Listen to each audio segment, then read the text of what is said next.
Yo, need that extra kick to keep you lit all day? W Energy got you covered. This ain't your average energy drink. W brings that focus to energy with no crash, perfect for leveling up your grind. They're teaming up with the Real Rap Coalition to hook you up with a deal you can't miss. For September, use code Real Rap to get 20% off your W order. Don't sleep, order now.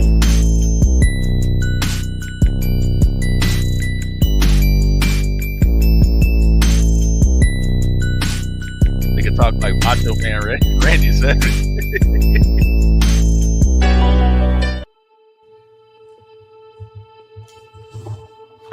Oh yeah, Dubby. That shit is disorienting, bro. I gotta watch that shit to make sure, like, watch it on YouTube to make sure that shit's not like distorted or nothing like that. I think that's just Hiest sound. Hey, Trey, man, unmute your mic, bro. Yo. Yeah. So that nigga unmuted just to say yeah? What's wrong with that? I didn't know he thought it. I didn't know he knew he was muted. I wasn't talking. Oh yeah, Ocean's 11.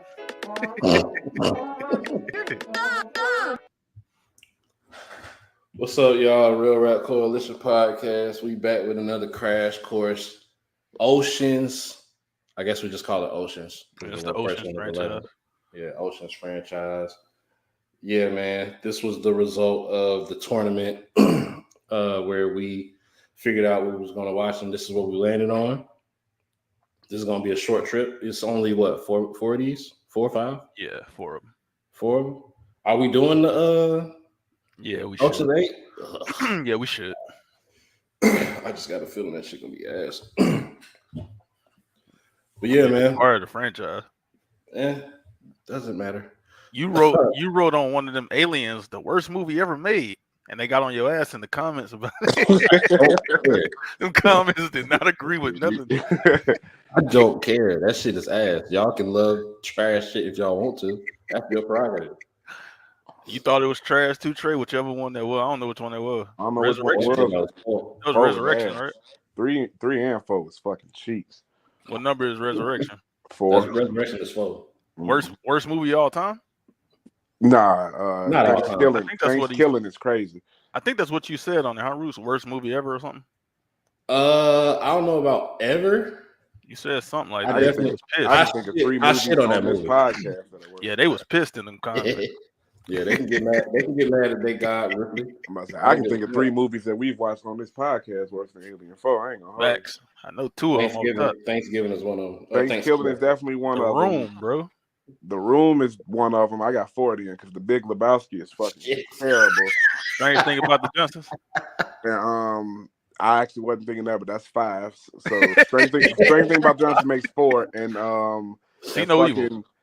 That wasn't God that damn. either. What was that fucking movie that We got some that F I Dub don't made us even know watch, if man, No the Evil fucking trash, cartoon Vince Staples movie? You talking about Motherfuckers. Motherfucker, yeah, that shit was cheeks. So, They got a higher rating than a lot of movies, man. Now that we yeah, talk about it. that we was too early in the podcasting days. We wasn't we being didn't have honest. our rating system. Yeah, down. that shit was ass. We wasn't I being- think it's better than like at least 3 of them that we named. I think Maybe. motherfuckers is better than The Room. Strange thing about the Johnsons Thanksgiving? and Thanksgiving for sure. But motherfuckers is definitely worse than Alien Resurrection. I'm not gonna hold Is you. it worse than the Big Lebowski? They are very close. I actually, you know what? The Lil Wayne part is better than anything that happened in Big Lebowski. There is nothing redeemable. in Big that movie at all. Lebowski is considered a classic. Yeah, I can't believe it. It's Ain't fucking no cheap. fucking way. Bro, I ain't It gonna lie. is though. It's a I very get well it. received movie. No, I get it, Cheap. Trey. Bro, It's the same I'm way. gonna use The Room and The Big Lebowski as a bet. It's if whoever I'm betting, if they lose, they got to watch one or both of those movies. Some people like the Big Lebowski. Like, Yeah. it's Some people two do. at least on there. And depending on what your sense of humor is, I can understand why you would watch it. But like, I can't understand why you would watch it twice. You feel me? Like, But Trey, you know what? Like kind of like what I was saying. I understand because when I went back and watched Dumb and Dumber, yeah, like in today's time, like it's not That's funny at bad. all. but I understand why it was funny at the time. Bro, it's a lot of movies like that. Like, if you go back and watch comedy in general, like going back to watch shit that used to be funny, and like, God damn, it's not funny at all. So like, the Big Lebowski, you think funny? it came out in like the 80s, maybe? Yeah. It might have been funny back then. Was it the 80s? Either 80s or 90s. One of them two. I think it was the 90s. I think it was the. I don't know. It's one of them two. The 80s gotta look to certain 98. 98, yeah, 90s. Well, yeah, because Dumb and Dumber was in the 90s too, and Facts. I want to say that was 99. Yeah, 94. shit. Comedy got really stupid like around that time. Like if it wasn't Adam Sandler or I think Will Ferrell. Well, that was like real early Will Ferrell. Like Will Ferrell was Jalen Silent Bob. Like for real. I mean, we just look at the cast of Dumb and Dumber. Like Jeff Daniels and Jim Carrey is really two heavy hitters when you think of comedy. And Dumb and Dumber Jim Carrey was running shit back then. Bro, Jim Carrey was that nigga for like 20 years. And Jeff Daniels is not far behind. When you think about the shit he's in, like he's a bad motherfucker for real. We just watched him in Looper a couple weeks ago. Yeah, Jeff Daniels actually is. And what year did Oceans come out? Like 2000, 2001, 2000. Yeah. Like that's crazy. Yeah, like, Jeff Daniels and Dumb and Dumber. He in the Newsroom. Newsroom was fire. He in Speed, I believe. Fire.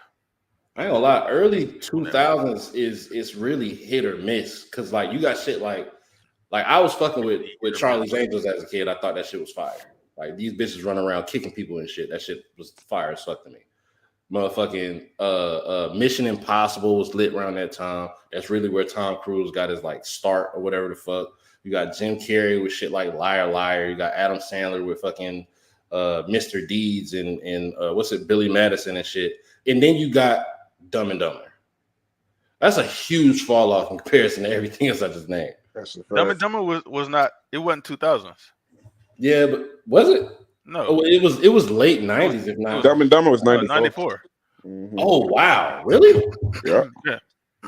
Damn, I did not know that. Yeah, I think he had like Dumb and Dumber. He had The Mask. It was like a few of them, like all around that same time. Like he was on a run for real. The Mask was lit. I fucked with The Mask when I was a kid. He was on a run. I think Ace Ventura probably somewhere around there.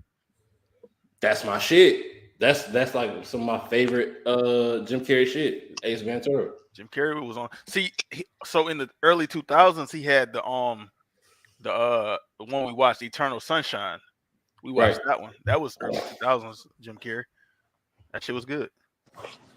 I actually need to go back and watch that movie because I wasn't on that show. Truman Show probably too. I don't know what year that came out. Truman Show is fire. Truman Show was in 98. Like this nigga was really, he was wilding. He was wilding.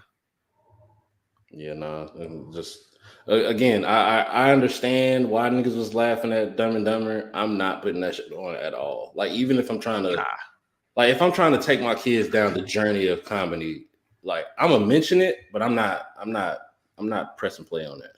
Yeah, not today. Like, but there's still people like KTL. KTL, he's like niggas in here talking about some damn Jim Carrey. Pulos, man, you know Jim Carrey, he was really like that in the 90s. He was running things, but you know, some of that shit just don't age well. Facts. And there's nothing wrong with that. If it don't age well, it don't age well. Some of it do age well. Some of it do age well, but some of it don't. So yeah, we was talking about the Big Lebowski, Pulos. That's how we got there. That nigga KTL stay going back to that shit too. It's like one of the greatest, one of my greatest picks. No, it's not, nigga. Like I don't know if KTL say that, but he said ass. I haven't been around in a while, so I don't know what KTL be saying. I'll tell you what, he keep bringing up Dumb and Dumber as like a classic. He said he was mad that it got hold on the tourney. I'm like, bro, it didn't get hold. Like it just didn't get picked. KTL mad about that whole tournament video. Like he don't like what we was up there doing, but he was asleep or something. Like while it was going on. Nigga fell asleep 15 minutes before we start. That's not our problem. Like you should have been there to break the ties. And I responded to dude like 5 minutes after he posted. He was already asleep. Bro, had he been up there, wouldn't have been no need for a coin flip. That nigga had his blankie when he was typing that hoe. Nigga went straight to sleep. His blankie and his teddy, his warm Yeah. milk. You know he had some warm milk next to him. Oh yeah.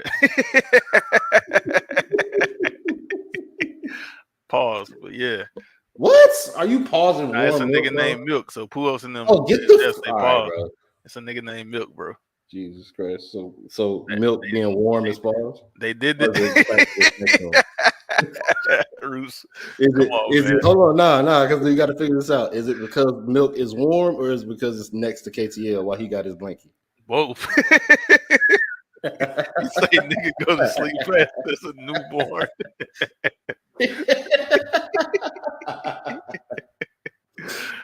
Shout out KTL, man. All right, well, I was trying to prolong this a little bit, seeing as this is Trey's like favorite shit, and he fucking left somehow. Fuck Trey. Damn, that's what's crazy. He said "fuck you" right before you pulled up. Hey, look at that. Yeah, but I said it on stream. I said it on stream. All right, what happened? Fuck Trey, nigga. Nah, but so remember before we started, I was saying I don't think Slim was pulling up, and you said, "Man, fuck that nigga." Well, I just said. You said what? I said that. Yes. The fuck? Said that. What? He said you said that, Trey. nigga. It was him. Wait, why? Yeah, why would I have said that? Yo, Trey. Stop, so it was you, Roots, all along. Yeah, that's kind of crazy. I mean, pull the wool over my eyes. Okay, think about this real quick. You know what? If I would have said it, I said it again. I don't give a fuck. Yeah, Trey. Like you would admit it. I wholeheartedly don't recall saying that. This is how we get put in the airlock for no fucking reason. That's right fucking here. crazy. I'm trying to think because I do recall you saying I don't think Slim pulling up, but I don't believe my immediate response was "fuck that nigga." Like, I swear to God, it was literally. I don't know who. Why text? Why I could have thought that because I went to the chat to go see if he was coming. Like, pause. First it was Drake, bro. Before I made it bigger. Pause. Wait, who is what? What happened? On your picture. Oh, that's Jordan Lucas. That's his album cover. Oh, okay. I couldn't. I had to do my whole little picture shit over, and I didn't feel like searching. That was like at the top that I had screenshotted a song to send it to somebody. I didn't feel like going all the way down to look for what I usually use. yeah. Well, I don't know why text was like the first thing he thought of. He saw. No, Drake was, bro. Because from far away, it's like look at that light skinned ass nigga Drake right there. And then when good job not saying smaller as opposed to bigger, what you said earlier. Bigger. I don't think it matters. That nigga said, I thought it was Drake until I made it bigger. I mean, I think either one would have been bad. Yeah, that's crazy. I thought it was Drake until I made it bigger. How do I get this picture off the screen? This is why you need to stop fucking pressing buttons, nigga. Stop touching shit. That would not get off the screen, bro. All right, man. It's been like a whole week since I watched this shit. Come on, bro. Trey, take the lead on this podcast. Yeah, go ahead, bro. All right, man. So, first movie of the series is obviously the inaugural Ocean's 11. Basic, quick plot about the movie. Danny Ocean is in prison, and he is released from prison on the indication of good behavior, and then he's given some sort of intervention, kind of saying like, he won't do it again, so on and so forth. Coincidentally, he went to jail for stealing. So he gets out of jail and he wants to link up with some of his old running mates because he has a plan in motion already in his mind. He wants to put it in motion, excuse me. So he links up with his ace. Him and his ace put together a crew, and the idea is that he and this crew will execute a very, very lucrative and highly dangerous casino robbery, right? Turns out that he wants to rob the casinos that he's targeting specifically because the guy who owns those casinos is dating Danny's ex-wife, and he is a little bitter about that. So he's trying to kill two birds in one stone, get some revenge, get his bitch back, and he puts his whole team in pretty much the line of fire to enact his own revenge. Ultimately, it comes down to cunning, execution, planning. Everybody is really intelligent. The guy that runs these casinos that he's trying to get his girl back from is no bullshit. He's 100% a big dog, so it's not going to be easy. It's not going to be an easy heist whatsoever. But ultimately, it comes down to just who can execute a little bit better than the other team. So That's the basic plot of the movie. The cast is star-studded. When you look at the cast from then even to right now, you're gonna recognize a shit ton of names. You got Bernie Mac, you got Matt Damon, you got George Clooney, you have Julia Roberts, you have Brad Pitt, Don Cheadle, Carl Rayner, Don Cheadle. It's a huge overload of stars. And very diverse. When you look at the cast, everybody has different skills. Everybody brings a different element of whether it be comedic timing, whether it be seriousness, whether it be intimidation. There's so many different elements. I thought they did a great job of casting everybody and then having each person have their own area of expertise that was showcased at least twice per person as you go throughout the entirety of the heist. But that's the basic thought. So, I mean, like I said, we jump right into it. If anybody want to interject, or I can just keep going. To go back, how long were they asking transitioning like convicts whether or not they was going to commit more crime when they got out for good behavior? Like, how long did they do that before they figured out this is a terrible way to judge whether or not we should let somebody out? Because this nigga went right to committing crime. And in the other shit that I seen, and then I forget what it is, but it's a movie with Morgan Freeman in it. And that nigga dead ass said, I'm gonna do this shit again if I get a chance to. Yeah. Shawshank? Yeah, Shawshank. What is it? Shawshank Redemption? Mm-hmm. Yeah. Well, I would say to answer your question directly, I have no idea how long they were doing it. But whether or not it's a good idea, I mean, I think we all would agree any prisoner would say just about anything if he thought it was being released. But also the concept of releasing a criminal earlier than expected because he's displayed good behavior. I guess you can't really fake that. Like, you either have to be good or you don't. I mean, you could fake the intention of why you're being good, but there's nothing you can do in a prison to prevent a guy that wants to commit crimes from committing crimes again. Like, if he don't mind the risk, there's no intervention that can be had either inside or outside of prison. So I can't say whether or not it's a good or bad idea. It's literally just like, nigga, if you give me 5 years for something that I don't give a fuck about coming back to jail for, or if you let me out in 3 years, nigga, them 2 years wasn't gonna stop me, nigga. It's like, I think something. I mean, with anything in life, now I can get back to crime earlier than I intended to. Now, like, if I get stabbed up in prison, I'm like, hell, I ain't never doing nothing again. The last time I was in, I almost died. You know, like, that might be enough to stop me. But like, aside from that, like this nigga was in there chilling. Yeah, like if I feel like prison is survivable and the shit that I was doing or the money that I was making, like, Buddy was trying to knock. Well, in this movie, they knocking over a casino vault for 150 million. If prison ain't as bad as 150 million is good, I'm gonna run my risk again. You feel me? Like, shit, I was in prison, but nigga, I went for 150 million. I'll try that again. So it's like, it ultimately all it was it gave him time to perfect what he fucked up on the first time. Hey man, did he do it? So that shit was gas. Go ahead, Slim. I know I've been talking. Nah, you good. I do want to make a comment on something I find interesting. The fact that this movie is a remake. Like, the original one came out in the 60s with like Frank Sinatra and Rat Pack niggas. But Davis Jr. Yeah, Sammy Davis Jr. and shit. I think a lot of remakes that come out, usually people don't like them. Right? People really talk down on remakes, and I think it's because a lot of people maybe are fans of the original, or they're fans of like we see it a lot with like novels that get turned into movies. Like, they're fans of the original like content or the source material or whatever, and so they usually just shit on the remake. But I think this one right here, people hold it in high regard. Like, this is like considered like one of the, I don't know, yeah, it's one of the best movies. Like, when do you know when the very first one came out? 1960. I actually have some insight on that too. Not only is it a remake, it's a tribute. Frank Sinatra died in 98. And they began production on this movie in 99 as a way to pay homage. Memory. Yep. Okay, so maybe that has something to do with it. Yeah, why but people it's accept it. almost okay. I get what you're saying. Maybe that's why they liked it. But yeah, it's Yeah. almost a direct tribute to his legacy. He died in '98. They began production in like late '99, 2000. The movie came out in 2001.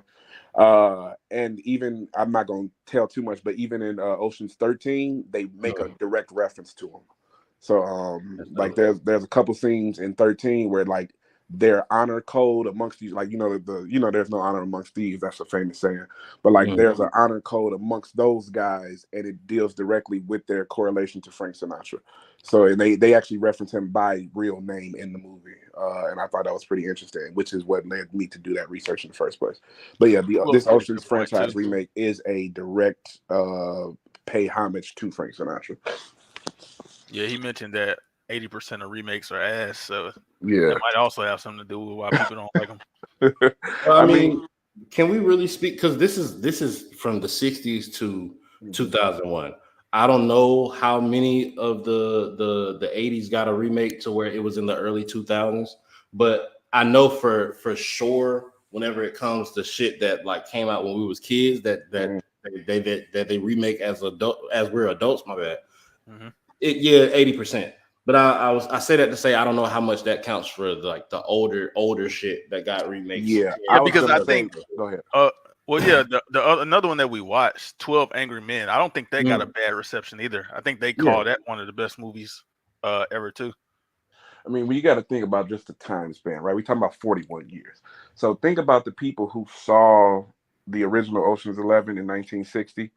A good portion of them probably couldn't give a shit less about the 2001 remake, right? That's like if they remake this movie again in 2041, like if they remake Ocean's 11 again in 2041, like, how am I? I'm 31. That's 15 years from now, 17 years from now. I'll be fucking 40. I don't give a fuck, I'll be 50 years old. I don't care about a movie I saw when I was 10. Like, so it's like now if you look at it from the perspective of somebody that grew up during that time, that might have been older watching it, they really not gonna give a fuck in 40 years. Like if you was old enough to understand Ocean's 11 when it came out in 1960, so let's say you're 18 to 25, right, somewhere in that range. Nigga, when the 2001 one came out, you're 60. You're too old like, to give a 65. fuck. I don't give a fuck about a movie that came out when I was 20. Like, who gives a fuck? So I think that's like it's just a completely different set of people reviewing it. I mean, so much so that I love this Ocean's 11, and I've never seen the 1961, so I don't even know how it compares as a remake. Right, as far as I'm concerned, it's the original movie for me. You know what I'm saying? So like as a remake, I don't know if it's better, worse, on par, or anything. It's like, hey Trey, and my that generation point of that the you movie. made, the point that you're making. I'm gonna go to what Poole said in a minute, but the point that you making, Trey, is definitely I think it makes sense because like if you look at like the original Willy Wonka movie, they just remade another one. The original one came out in the 70s. Yeah, right. People that watched that movie in the 70s probably ain't watching the one in 2023 anyway. That's a fact. But Puos, I think it's more along what he's talking about, like the 40, 50 year type thing. Like Beetlejuice came out in the 90s.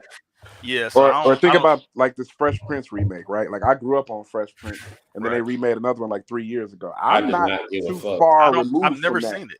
I didn't watch it. I didn't want to see it because I have such fond opinions of the original Fresh Prince of Bel-Air. I didn't want them to ruin it for me. It was gonna be tainted for you, probably. Yeah, and then it's like I've seen clips, and I'm like, yeah, this is a totally different show. I wish they would even. The first Beetlejuice came out in 88.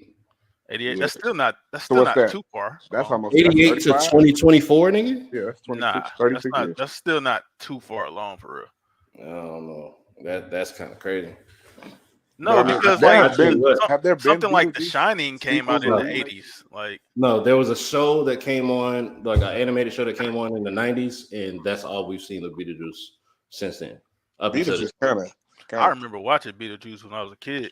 But I guess it also depends on the initial responses to Beetlejuice. Is the original movie like highly rated, or is it just notable? Like, do we know it, or is it like? I think it's notable. I don't know about highly rated. Yeah, like I never really checked the reviews on Beetlejuice. And it's not a remake either. I don't think. I think it's a sequel.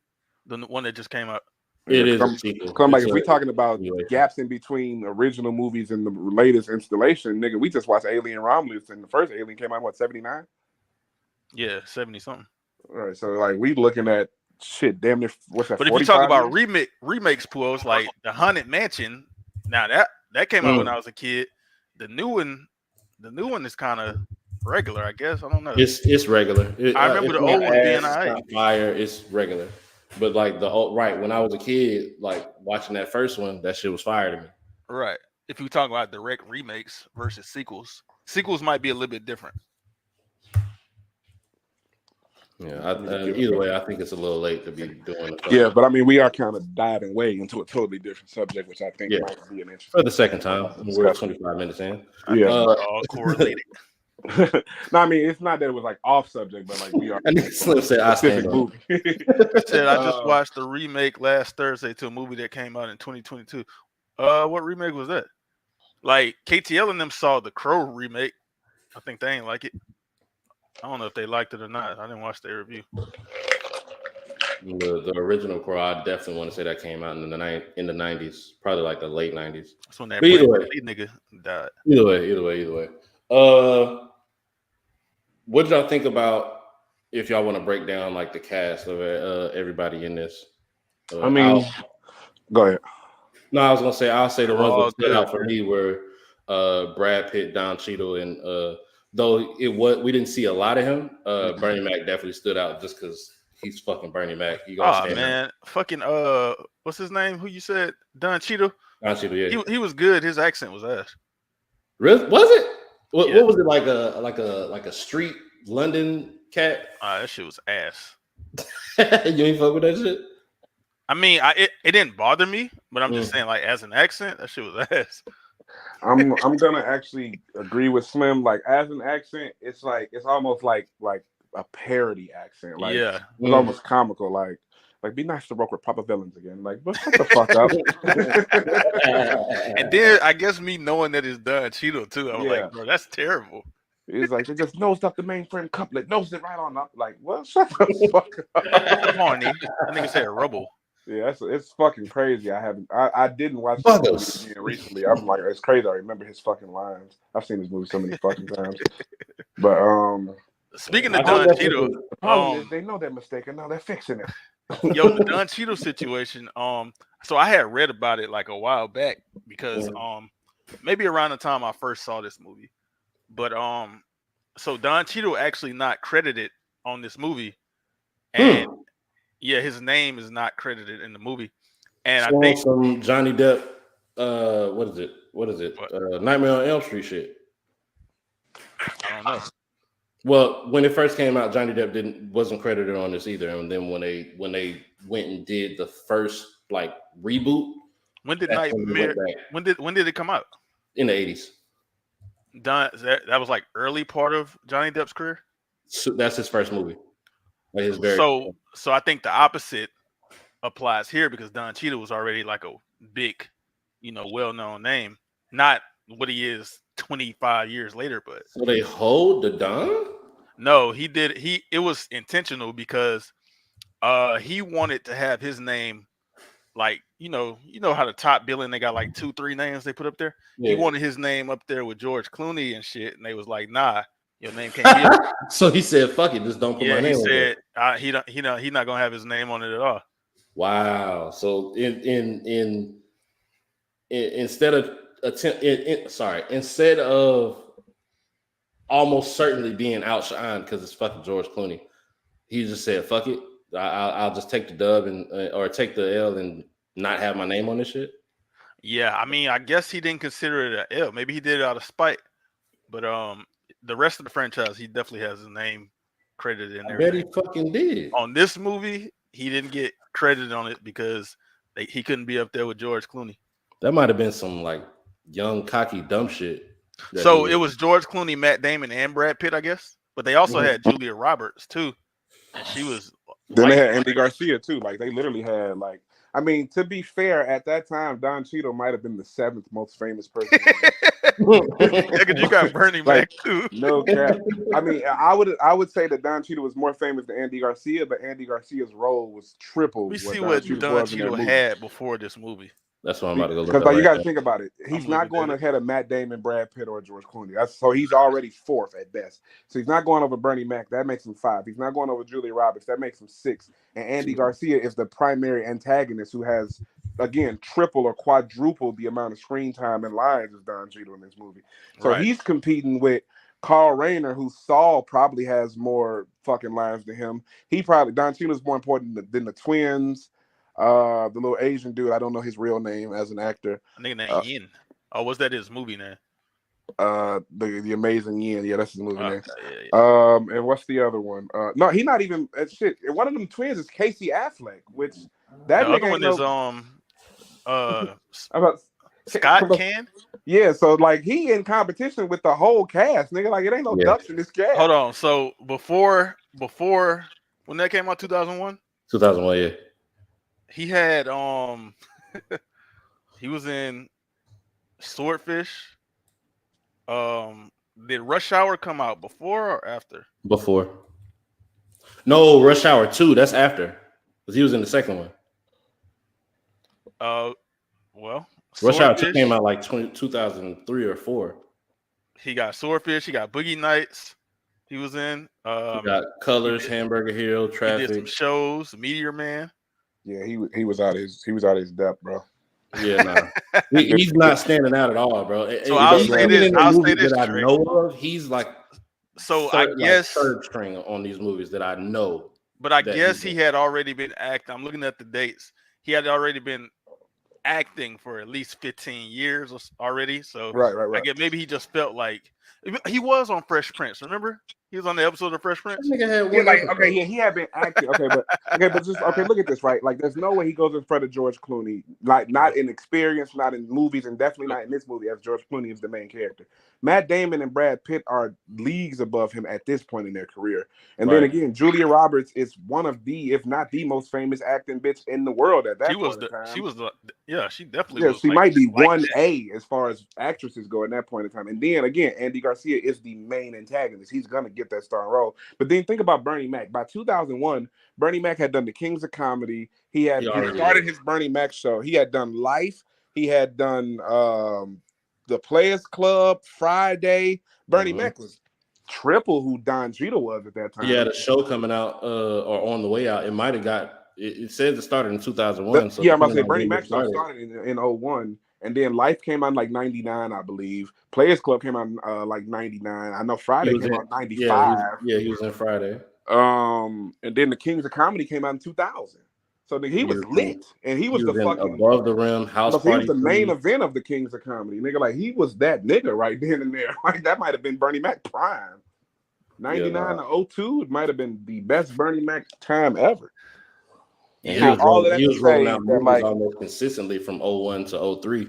So he was only going up at that point. So I mean, if Bernie Mac can say fuck it, I would argue Don Cheadle's not famous. Like I'm about to say Don Cheadle's not more famous than any of them right now.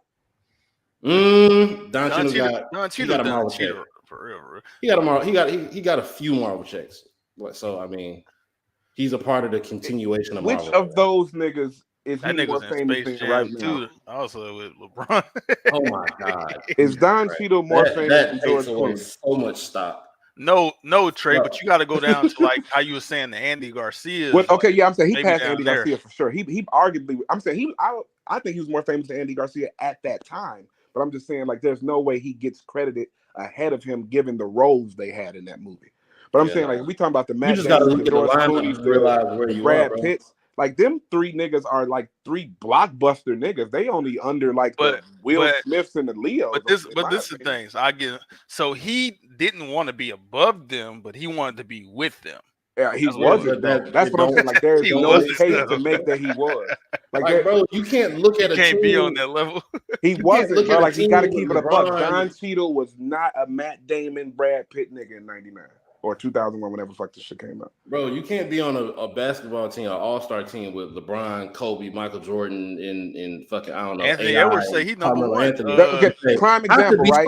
Look at the Olympic team, nigga. When you list the Olympics, they be like Steph, KD, LeBron. That's what I'm saying, Trey. Anthony Edwards say Halliburton bet not dare say put my name up there with them niggas. Trey, Anthony Edwards say he number one. He say he capping. He say he the leader of the team. That's And what he if said. Anthony Edwards would have said, "Make me a starter or I'm leaving," they would have told him to get the fuck on. They'd have handed him his duffel bag What are you right there. talking about? But everybody was saying that he should have been starting. It don't matter what everybody's saying. No Nick, matter what they on paper, barely nigga. played Jason Tatum. Nigga, what are we talking about? Just saying, Like, man. there's no case for Bam Adebayo to say, put my name up there next to LeBron, KD, and Steph. There's no case. You don't shut the fuck up and wear the jersey, bro. You do not belong in that conversation. Yeah. When If they they talk get a about ring, you niggas get who a won ring. gold medals, it's Congratulations. Steph, KD, LeBron, and the rest of you niggas. That's literally it. It's the rest of you niggas. It's Be Matt glad that Damon, being named it's in the George rest of you Clooney, it's Brad Pitt, and the rest and of the you rest of niggas. you niggas. Well, then Bernie Julia Mac, Roberts you might too. be Anthony You gotta Davis say or Julia Roberts, Embiid, too. but you're still the rest of them niggas. That shit is over with. That nigga was on some dumb shit. I don't know why the fuck he jumped out the window on that shit. Yeah, it's good that he still took like the role or whatever, but like, bruh, your name's not on one of the biggest. Exactly. Like this When probably you- is like the stardom, like Exactly. a big That's what I was blueprint for fucking heist movies, bro. I'm about to say, believe it or not, outside of his role in Marvel, this might be the biggest movie he's ever been a part of. How big is Space Jam 2, man? Even though it was ass. Is it bigger? Even though it was than ass, I'm just asking, how big is it? I guess it's got to be big, pause, because of the name attached to it. The legacy. Yeah, legacy, exactly. The name attached to it, and I guess with like the level of superstar that LeBron is, but the movie is not hyper successful. Right. Like, it's not very well received. It didn't do groundbreaking numbers in the box office. I would say Hotel Rwanda probably did more for his career than Space Jam. There's a movie for him to say, "Don't put my name on." It's Space Jam 2. Nah, he was the primary antagonist. It's still Space Jam 2 way ahead of Ocean's 11, my nigga. But this was back in the day, Roos. It ain't like he'll do it now. He did it back in the day. Yeah, I would say, I don't know. I mean, all his discography considered, or filmography, excuse me, all of it considered, I don't think he's done several things bigger than Ocean's 11. I think the Marvel series by far is probably the biggest movie series next to Star Wars, Lord of the Rings and shit. But like after that, where does he have a defining, especially as like Julia Roberts at all? You said what happened? I said the Julia Roberts one, he can't be over her. No way in hell. He can't be over neither of the main three niggas or Julia Roberts. The very best he could do is he couldn't be over Bernie Mac at this time. It's no question. Well. So I'll throw a bone right here. Pause. It depends on what Bernie Mac's acting career was like up to this point, because he was, like you said, he was that guy in comedy, and then we know Bernie transitioned over to movies. So if we're talking about from a movie perspective, maybe you can make the argument. I don't remember, and this may be fanning out, but I don't remember seeing a Bernie Mac showing in a movie where I was like, he was assing that. No, I'm not talking about him being assing. I'm talking about just from the perspective of, hypothetically speaking, I'm not saying this is Bernie's first movie, but this is Bernie Mac's first movie, and I'm done Cheeto. Even though I'm not bigger than these other four people, I've done more than you when it comes to acting and movie stuff. Here's the problem. That don't matter. Not only was it not Bernie Mac's first movie, it wasn't his 10th. You feel me? Like Bernie Mac had been in a ton of shit prior to. He had been in Inspector Gadget. He had been in Above the Rim. Yeah, I can read it off. Above the Rim right now. He had been in Who's the Man, House Party. Friday, he was Friday, Life. When did Players Club come out? How to Be a Players Club came out. And then he was starring in his own TV show. Nigga, was anybody he was in Players Club. Show? He was in Don Cheadle was in some shows, bro. I told you. But could you name one of them the Don Cheadle Show? You feel me? Like like what? Like that's the level of superstar Bernie Mac was at. The show was named after him. You know how difficult, like how famous you got to be to get the show just named the Bernie Mac Show. I ain't gonna lie to you, bro. Don Cheadle has never been at the level of celebrity where he could have the Don Cheadle Show. You feel me, bro? Don Cheadle, most of his roles that he stands out in, he's a supporting actor. Like he's All fucking of them, nigga. 21st What is he side- starting in? side South eight. Hotel Rwanda? Didn't he play like a gangster nigga in one movie that I've seen him in? I want to say Colors or whatever. The fuck Like it a was. real tough nigga. I ain't believe him. I don't know. I what ain't movie believe that was. him. I seen Chadwick Boseman starring more shit than him. Chadwick Now Boseman, he should. that nigga. I tell you what he should have did. He should have had Crash before this because Crash was fire. We did Crash on the podcast too. Crash was fire. Yeah, but was he one of them niggas in Crash, or was He was like the first nigga like we seen on screen. That don't mean shit. Yeah, dude, that nigga set it off. Chris Brown, one of the first niggas we see stomp the yard, and then 15 and they was minutes later, he got a pissed, bully. man. I'm gonna keep it a buck. They was That didn't pissed. make your point very good. Yeah, Niggas they was loved pissed him when in he. that. Hey, niggas still talk about if Chris Brown would have lived longer. He's like the second most important character in that fucking movie. Chris Brown got 6 minutes of screen time, and that's the most important 6 minutes a nigga ever had in the movie. But yeah, this nigga, I don't see him on most of this shit, bro. I can't even find his fucking face. Yeah, bro. I mean, looking at it now, I'm looking through his discography right now. He isn't the star of any of this shit. And it's not because he's ass. It's because he's in movies with people like Denzel Washington and then the Robert shit Downey that he Jr. is the main character in is like Manic and Miles Ahead and shit I know you niggas haven't seen or even heard of. Like, I've never heard a trailer. No, he I've was never in the seen it. live action Captain Planet, which is fucking disgusting. Bro, I'm thinking, is this a real thing? Because I could have sworn this was a meme. What, this Captain Planet shit? Yeah. Man, go watch it. It's ass. Go watch it. It's fucking disgusting. He was really Captain Planet, and like Hey. he looked as got bad a- as Captain a Planet as green- Flex Washington looked as Michael Jackson in that biopic shit. That shit is bad. Hey Trey, Bro, man, he got a enough green bob about and- hold on, Roos. Enough about Don Cheadle, man. Let's talk about Bernie Mac now. We cooking on Peter ass. If y'all this is the movie that Cat Williams said, and it was documented. Cat Williams said Steve Harvey tried to get Bernie Mac's job in this movie. This is the one that he was talking about, Ocean's 11. Yeah, no, So you said Bernie Mac did what now? Steve Harvey was trying to get Bernie Mac's job or his role in this movie. So it's documented he was being a hating ass nigga. Well, yeah, that was documented before Cat Williams said it, but Cat Williams said it on that viral interview that he did. Yeah. So, I just wanted to bring that up. What y'all think about? I didn't want to see. I didn't want to see Steve Harvey. I'm gonna be totally honest, bro. Steve Harvey throw the dynamic off too bad. Like his face is so goddamn stupid looking that I wouldn't have been able to take him serious. Like yeah, exactly. Like his the funny country ass thing is, accent, like, big ass teeth.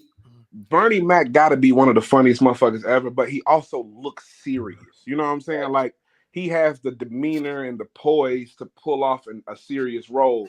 It's like if Bernie Mac get on your ass like as a parent or father figure or something, like right. Like, He did it in this show too, and you believe him consistently. It's like Steve Harvey is just like, all right, you know what I'm saying? Like, Yeah, no, he definitely an eye. Like he an old head. But you know what I was trying. Bernie Mac is an old OG, where Steve Harvey is an old head. But you know what I was trying to think that. of? I was trying to think of the scene. I was trying to picture the scene in You Got Served when he was trying to like when he was like, trying to like scold them niggas, man. Yeah. I done seen y'all come in here and whoop a many a ass. Yeah, Why did you I say was trying to think of that scene. The picture, if he looked like serious or not, bro. he did look serious, but I mean, I didn't take it that serious. It's You Got Served, man. I haven't seen Omarion and them get pieced the fuck up, bro. Like I was more concerned about that. Sold us out. Niggas over there dancing and shit. Yeah, he used to check that bullet head nigga on the Steve Harvey show, but he was ass. I ain't gonna hold you. But that was the reason I can't take none of that serious is because that was a pure comedy, like sitcom. Right. So it's like even in your moments where you're trying to be serious, y'all got a joke coming up in 5 seconds. Yeah, no fucking. Or you just told a joke, and laugh track. That shit. Steve Harvey suck. Shout out Steve Harvey, man. Steve Harvey show was fire. That nigga got some suits though. I ain't gonna care. That nigga dressed like a motherfucker. When Bernie's sitting down talking to America in his show, you believe him. You feel like he's talking to you. When he getting on Jordan ass, you believe him. You feel like he talking to you as a kid. Like it's a huge different dynamic, and he can go into some serious shit. And even if there is a joke coming up, you still believe the serious shit. And the funny shit coming up is funny as hell. Yeah, man. I don't think he could have dared took that role. I think it was pretty much perfectly casted. Bro, the scene between him and Matt Damon in the little interrogation room is funny as fuck, bro. Yeah, he did that well. Like, be a comedian, but also when his serious moments came up, his importance was exemplified. Especially, I can't wait to. I know you haven't seen it yet. So in Ocean's 13, I thought was Bernie Mac's best overall performance in these movies. He was very critical in the success of that movie in a couple of different ways, and the success of like what they had planned in that movie. I'm trying not to say too much, but just like as I'm thinking about 11, I'm steady getting scenes from 13 in my head, just about like Bernie Mac was really like he couldn't have been replaced by nobody else. He absolutely could not have been. When I think about like how his role detailed out over the next couple movies.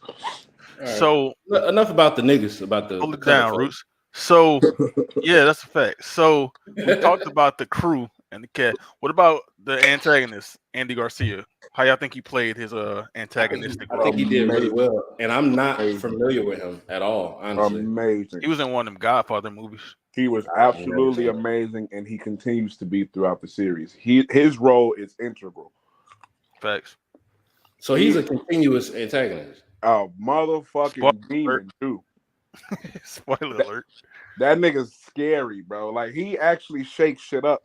And the crazy thing is like they spend so much time talking about how he not the nigga to fuck with, and like his intuition is on point consistently. And that's another thing I really liked about this movie, that because on one aspect, because we need to start talking about the plot anyway, some of this shit just like it's too fake. Like there's no way all of this shit worked out in your favor for this shit to happen this way. But what I really appreciated was that Andy Garcia's character, I can't think of his name right now for whatever reason. Terry. Exactly. Yes.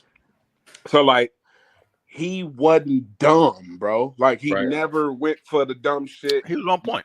You couldn't okey doke. Like they really had to like niggas like, hey, when they brought Buddy in the fire, he was like, I'm on to you niggas. And like, he put it together at the end, right? Yeah, he did. He put all that shit together. Like, I'm on to you. Ain't nobody have to tell. I'm on to you niggas. Like, wait a minute, that was weird. Why'd you do that? Yeah, like he was on everything. He's like, hey, I need to accompany my diamonds. No, you don't. That nigga said, you take my turns, you can get the fuck out. he said, but why? Because I don't fucking trust you, nigga. Come on, bro, that's gangster. He was like, why can't I come in? Because I don't want you to. Nigga, I don't gotta explain nothing to you. This is my shit. Like, but they're my diamonds. Well, take them somewhere else, nigga. Put them bitches in your pocket. I don't give a fuck. Yeah, fuck wrong with you. He was like, I gave you my safe, but I'm going in there. You don't get to walk in there. You can go watch, bitch ass nigga. And you can watch my people do it. I'm not even going. I got other shit to do. I'm about to go watch this fight. Did y'all recognize any of the people? You know, the scene where Brad Pitt is teaching them how to play cards. Any of those? Yeah. I can't think of them right now, but I know the only one I recognized was the That 70s show. Him, yeah. There's the female there. She's from Charmed from back in the day. Yeah, I didn't see Charmed. Yeah, I don't know none of them fucking people. You know, dude from that 70s show, huh? No, sir. Never seen it. Oh, you didn't see that show? What? No, not a single episode. Missed that out, shit bro. funny as fuck. Really? It's good? Yeah, that shit was fire. I promise I wouldn't know. I'd never seen it. Dumbass. But one of them niggas got a case now, right? Very well timed. Yeah, definitely have a case. It might even not even be a case. He might just be convicted. And the other two that was there was writing letters for him or something. People was pissed. You know them. They still love that nigga, man. Ashton Kutcher and Mila Kunis, you know them.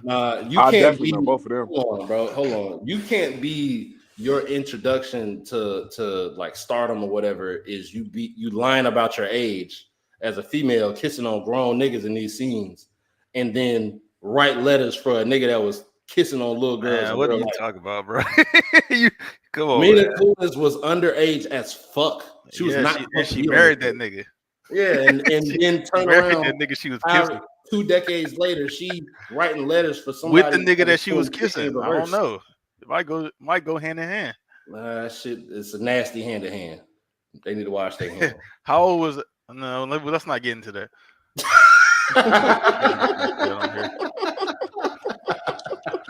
Shout out to them niggas, man. Nigga was about to break down the case. Yeah, nah. Because Yeah, it ain't a wow. case, man. Let's not make it one. Let's not do that. Oh shit. I wanted to focus on. I don't know his name. If y'all looking at the screen, it's the nigga on the far right, the old Saw. nigga. Carl What Reed. he was talking about. Yeah, I fucked with his character a lot in this movie. I Big couldn't fan. necessarily put my finger all the way on it. Pause. Like what his whole deal was, as far as maybe is it just because he old and he shouldn't be doing this shit no more, or his nerves always been like this because they're doing illegal shit. But I think he played that very well. You know, the struggle of getting into character, and once he get into character, he don't break motherfucking character at all. Yeah, well, I think well they recruited him because he's good at that, right? Like they know he won't fold under pressure. They know they can trust him to execute, and that was the whole point of why they reached out to him. Like even when he met him at the racetrack, they're like, "Come on, you're the best of the business." But he was saying, "I retired. Like I don't want to do this shit no more." So that might explain like the nerves and all that other shit. Because he mentioned when Rusty first met up with him, he was like, "I'm good, bro. I done found me a nice place. I got me an old lady. I don't worry about looking over my shoulder no more. I'm done with that life. I'm old." You know what I'm saying? So like that's what he was really saying. So like Niggas it makes seeing them sense dollar throughout, signs. yeah, but like it makes sense throughout the movie where like he's having like those flashes where he's like unsure, or, like questioning things. He's like, "Damn, bro, I'm 70. Like I'm too old to go to jail." But like, man, you talking about 8 figures? I need that. So it's like, He was too old to do this movie. This nigga was born March 20th, 1920 fucking 2. yeah. So what was he, 70 already? What the Did you say fuck? 1922? Yes. He was 80. Yes. He was 79. The crazy thing is he's in all 3 of them too. So the What the Ocean 13 fuck? came out 2007. So he was up there. He was 85. Nigga died at 98 in 2020, bro. Probably I'm about to died. say he just died actually. He ain't been dead long. Facts. But yeah, so I think it makes sense that he had like those nervous flashes, or he had to like, he was eating mints or something to calm his nerve. I can't remember exactly what it was. Look like But nicotine. Yeah, that might have been what it was, right? Chucking them hoes. He was just trying to calm his nerves and shit, and it makes sense because like as they stated with his character was first introduced, he's like, I'm done with that life, bro. Like I found me a nice place off the grid. I found me a girl that don't give a fuck about none of that shit. I don't look over my shoulder no more. It's like I'm cool. Nigga told you, man, we trying to hit 150 million. Fuck you mean you cool? Hey, Trey, and something else that I noticed about this movie, and I kind of feel like maybe I felt the same way the first time I watched it. Mm-hmm. It seems like the pacing. I don't know if it's because I was enjoying the movie or I was into it, but it seems like I'm watching the movie, and before I know it, 45 minutes gone by, 50 minutes gone by. It's very fast paced. It's like this movie doesn't drag at all. It seems like it happens pretty quick.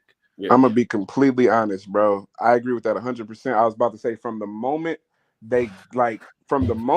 Rusty and Danny meet for the first time, like when he get out of jail, he pull up on them playing poker. Like 3 minutes in, pause, 2-3 minutes in. They go get the blueprints to the shit.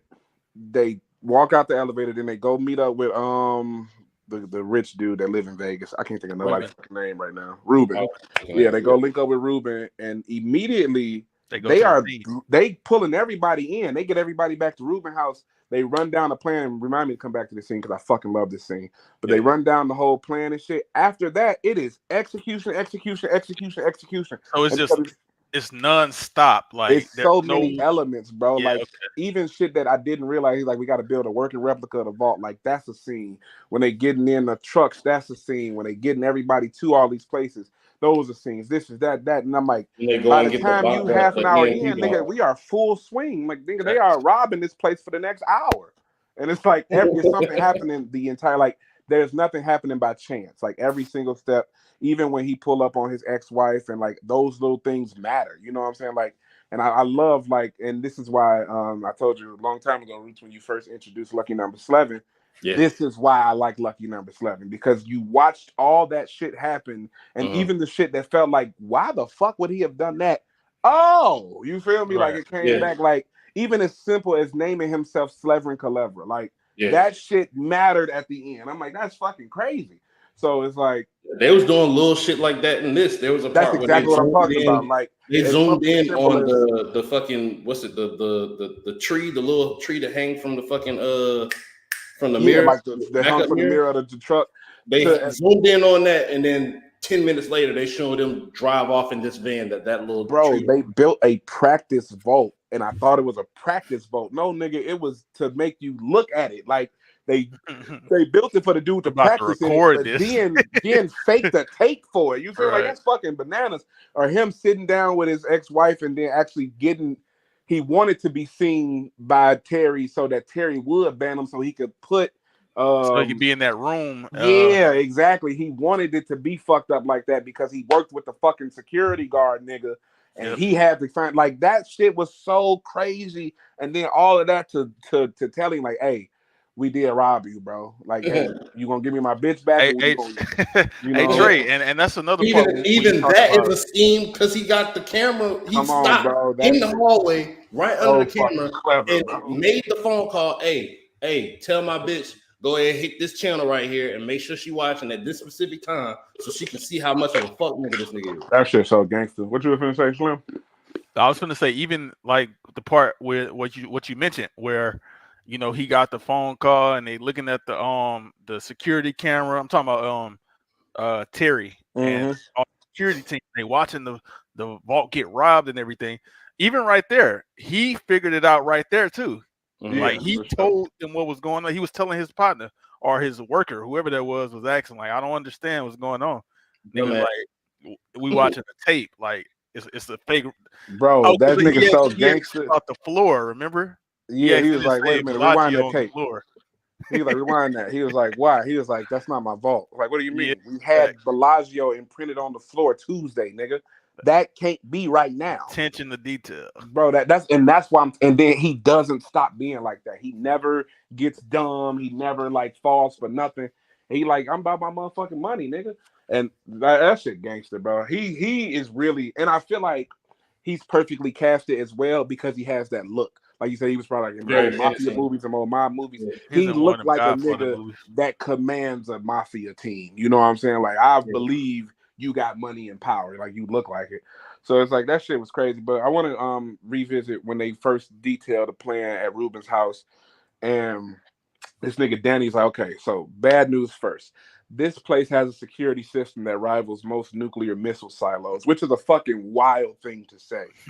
But so he's like, okay, so first we got to get past these two guards. Now we got to get through these doors that require fingerprint identification, which we don't have. Right? It's like, and then the elevator won't move unless we get vocal confirmation from upstairs and the cage below, which we don't have.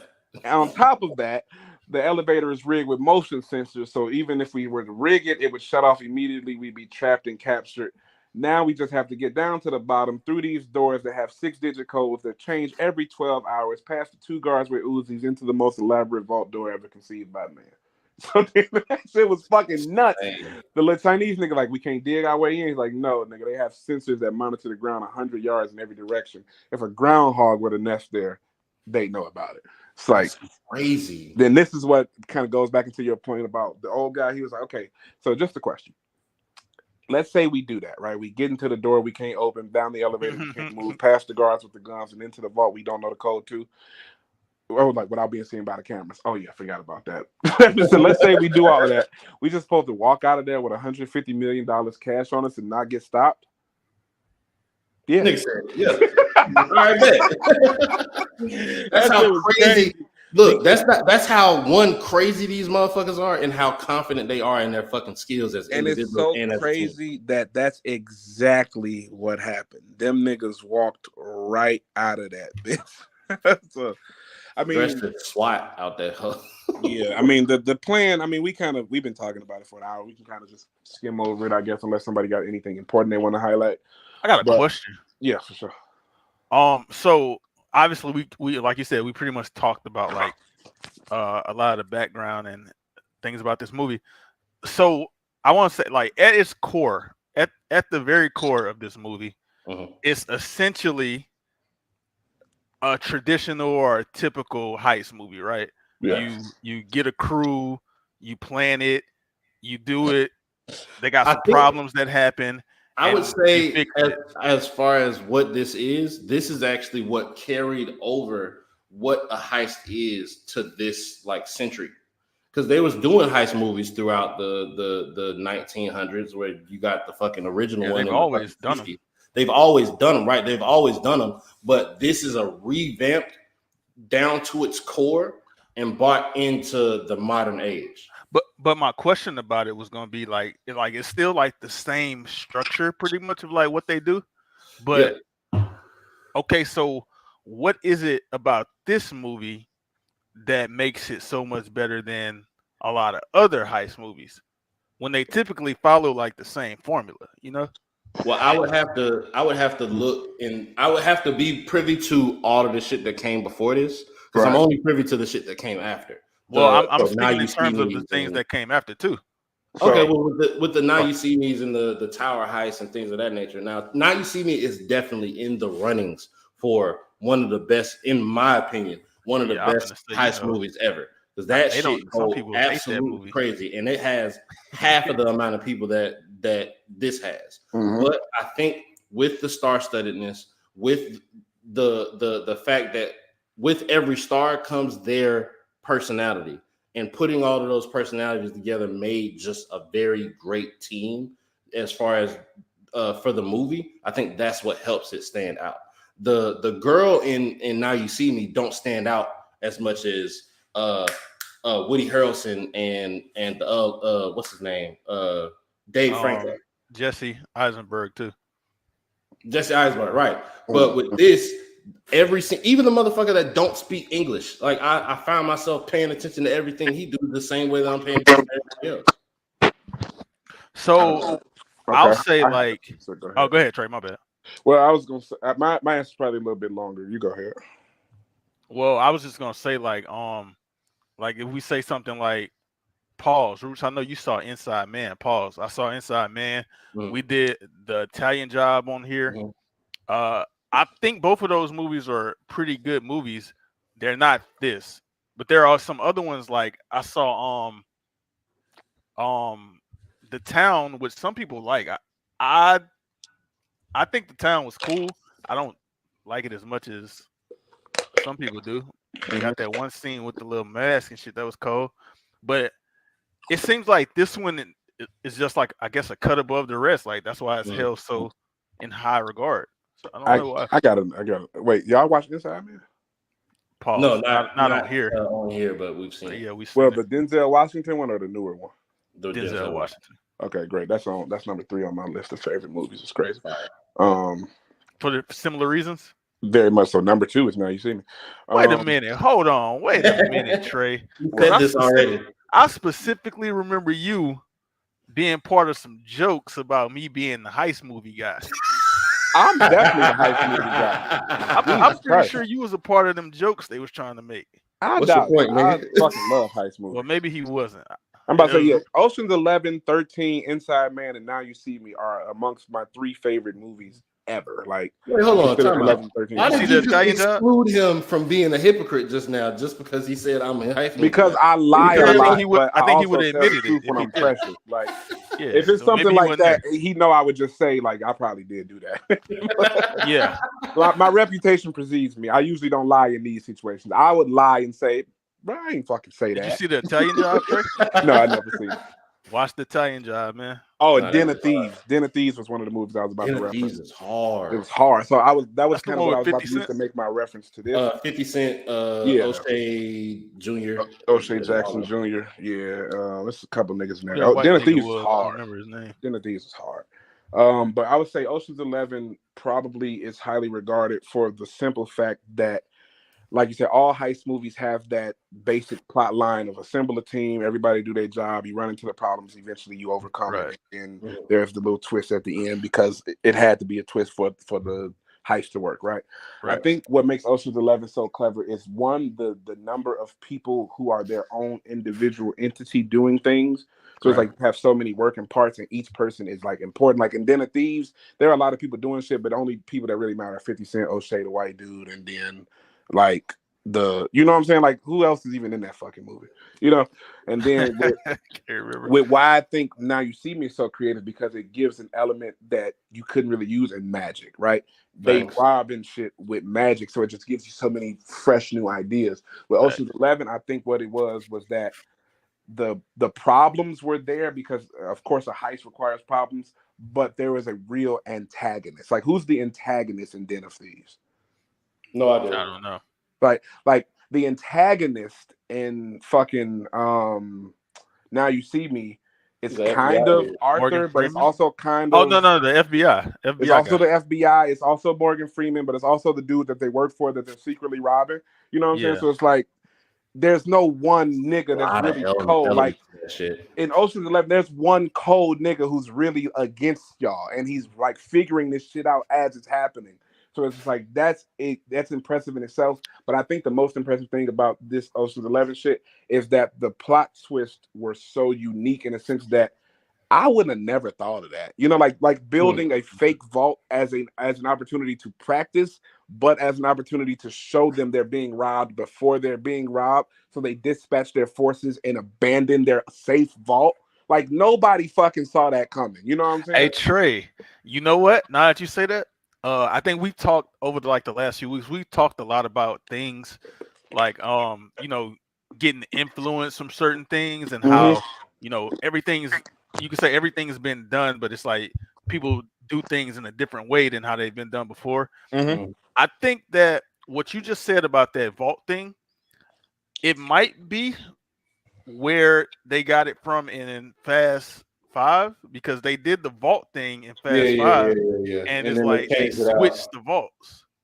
I Mhm. think that might be like a We kind of direct like influence. I can see I that. forgot about that I could definitely see where that would come in. That definitely makes sense. because he's right when he said he would have never thought of it. I was thinking that like this was 2001, but Yeah. then when I think about Fast Five, they did something similar. They did it a little different because Right. they were I mean, driving just They had to cars. get think it about like convinced. the level of like, and then like stuffing the little dude into one of those containers. Like Facts. that's With an like you oxygen don't really tank. see that level of ingenuity in a heist movie. It's like, yeah, you Hold on. gotta have the cunning, you gotta have like shit happening on Hold the on. inside. To But like break that down. you Oh my bad. transferred Go a ahead. fucking blackjack dealer over there to get him in place early. Like, damn, that was smart. You know what I'm saying? Then you got a nigga who can squeeze, and you got two drivers. You got an old dude that could realistically have a heart attack in this moment and create chaos. You created a fake vault. You got an FBI van to be as like a substitute so y'all can walk in there unnoticed and shit. Y'all got a communications expert nigga. You got like, you know what I'm saying? Like it was so Intercepted the many. 911 call and shit. They was Come on, waiting bro. for. They had so much shit working. And then you at the mastermind at the head of it all with an ulterior motive the entire time. You know what I'm saying? Like, I'm literally just here for my bitch. Like, I'm going to pay y'all $10 million to get my bitch back. Like, that's really what it was. It was like, I want my bitch back so bad, I'm going to steal $150 million and give 10 niggas 8 figures each just so I can leave with my bitch at the end. Like, that's fucking crazy. And they So I were think there's just so many elements that It just worked. don't usually exist in heist movies. Like, there's not usually a love element in a heist movie. There's not Right. usually a revenge element in a heist movie. And then it's like you have both in just the main character. And then you usually see the main character being like the one who does all this active shit. Danny didn't really do shit. Bro, he Like, was just he there. was the strategist. Yeah, He like was he's literally a distraction. He don't go in and stop nothing. He don't break in nothing. He's not doing the comms. He's not driving. He's literally just orchestrating. And it's Hey like, Trey, I damn. think what you said about the love story is kind of that was more of what his involvement in this movie was. Like he has the storyline with him and Tess, Yeah. and that's the focal point for him as opposed to the heist. Mm-hmm. The heist is a thing, like you said, but he's doing the heist to get her back. Exactly. So that's what I'm saying. Essentially, Like, this shit is equivalent to I'm gonna play really good at tonight's game, so because I know my girl gonna be watching. that's the equivalent to saying I usually go for 50, but I'm gonna go for 30 assists because my bitch playing, and I need to make everybody else to start the show so she can see I'm really a good nigga. Like he gave everybody $10 million, bro. Like, hey, y'all want to be rich? Cool, I want my bitch back from this gay ass nigga, so let's rob him real quick. Y'all can keep the money. I just want my bitch. Like, that shit's crazy. Like, yeah, y'all can keep the money. I just miss my bitch. I ain't gonna lie. Hey, look, I'll say this too. So I saw another movie. I'm probably 1,000% sure y'all didn't see it. It is directed by the same guy that directed this movie, and it's supposed to be, or as they call it, the blue collar version of Ocean's 11, Mm-hmm. and it's called Logan Lucky. So if y'all want I've to heard watch of it, that. yeah, it got Channing Tatum and Adam Driver, Daniel Craig, and shit. Oh yeah. I heard of that. I know what you're talking about. So if y'all want to see a hillbilly version of the, I don't think it's anywhere close to as good as this. Like it's to me, it's okay at best. You said you've seen it already, right? Yeah, but Would you they say call that it the hillbilly more or blue on collar like the comedy? You said what? Would you say that it focuses more on the comedy aspect of it? Yeah, probably. I mean, it is a heist still, but the fact that it's a quote unquote blue collar heist, I'll call it a hillbilly heist. The fact that it's that already kind of just adds that comedic element to it. Like you can't take it as serious because like it's a about the nigga. rednecks in this bitch. Yeah, and it's a nigga with like no arm or something. Bro. Like, what y'all doing? Everybody in Oceans had arms.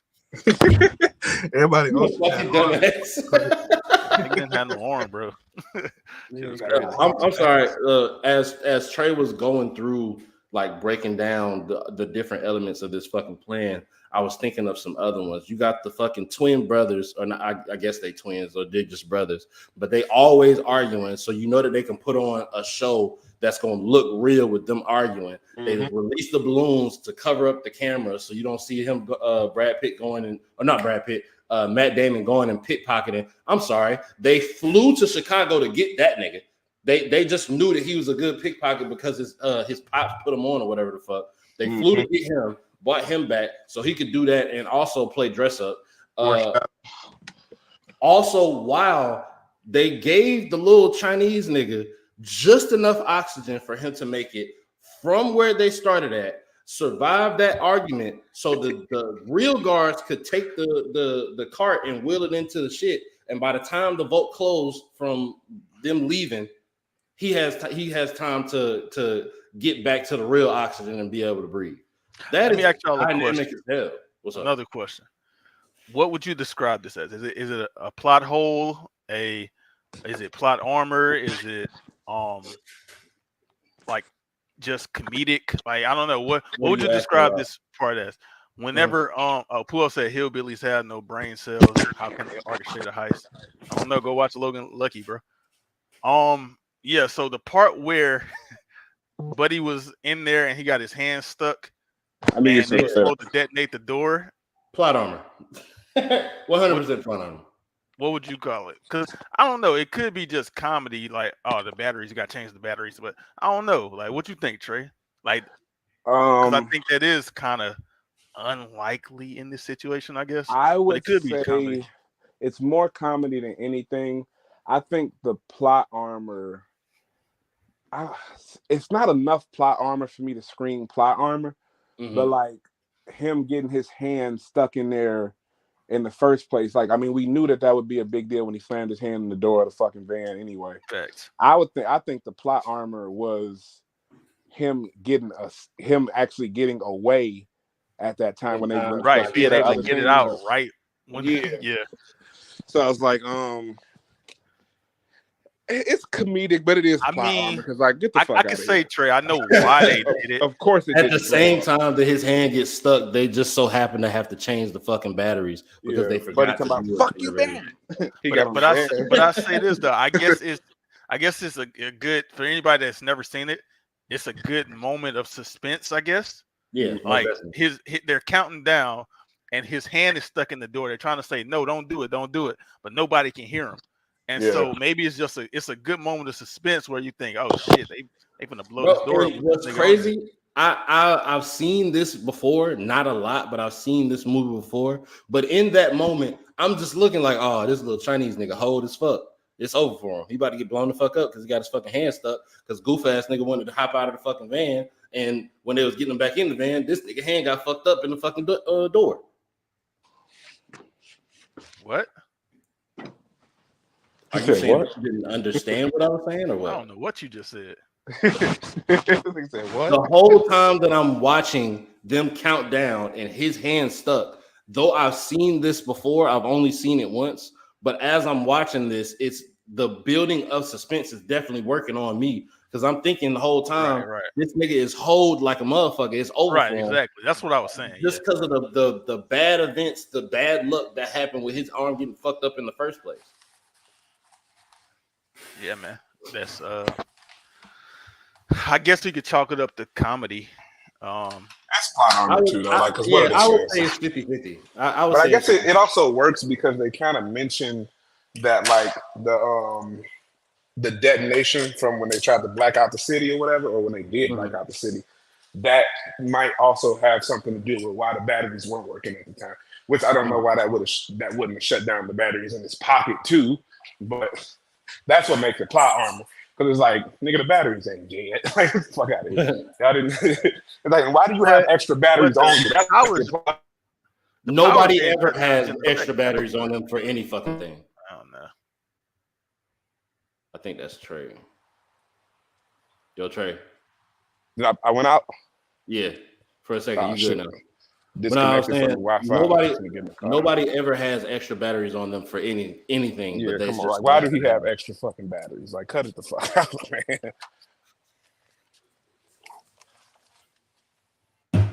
But yeah, I think we've pretty much talked about every element of this movie. I don't agree with you. You know who would have extra batteries? Oh God, who? Somebody that just planned a heist to rob 3 banks. Not even banks, like 3 bank vaults. They go into one, but you just rob 3 banks. Of course, you like plan to have extra batteries, bro.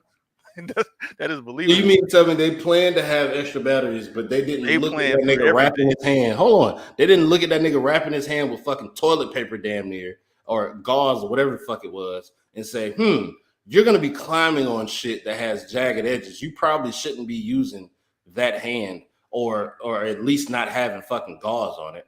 We should probably get you something better than that, like an actual brace. Nah, nobody knew that he was going to get it stuck, bro. But they knew to get back. They knew to bring batteries. Yes, I can control that. Yeah. All right, bro. Like batteries is very realistic for batteries to stop working.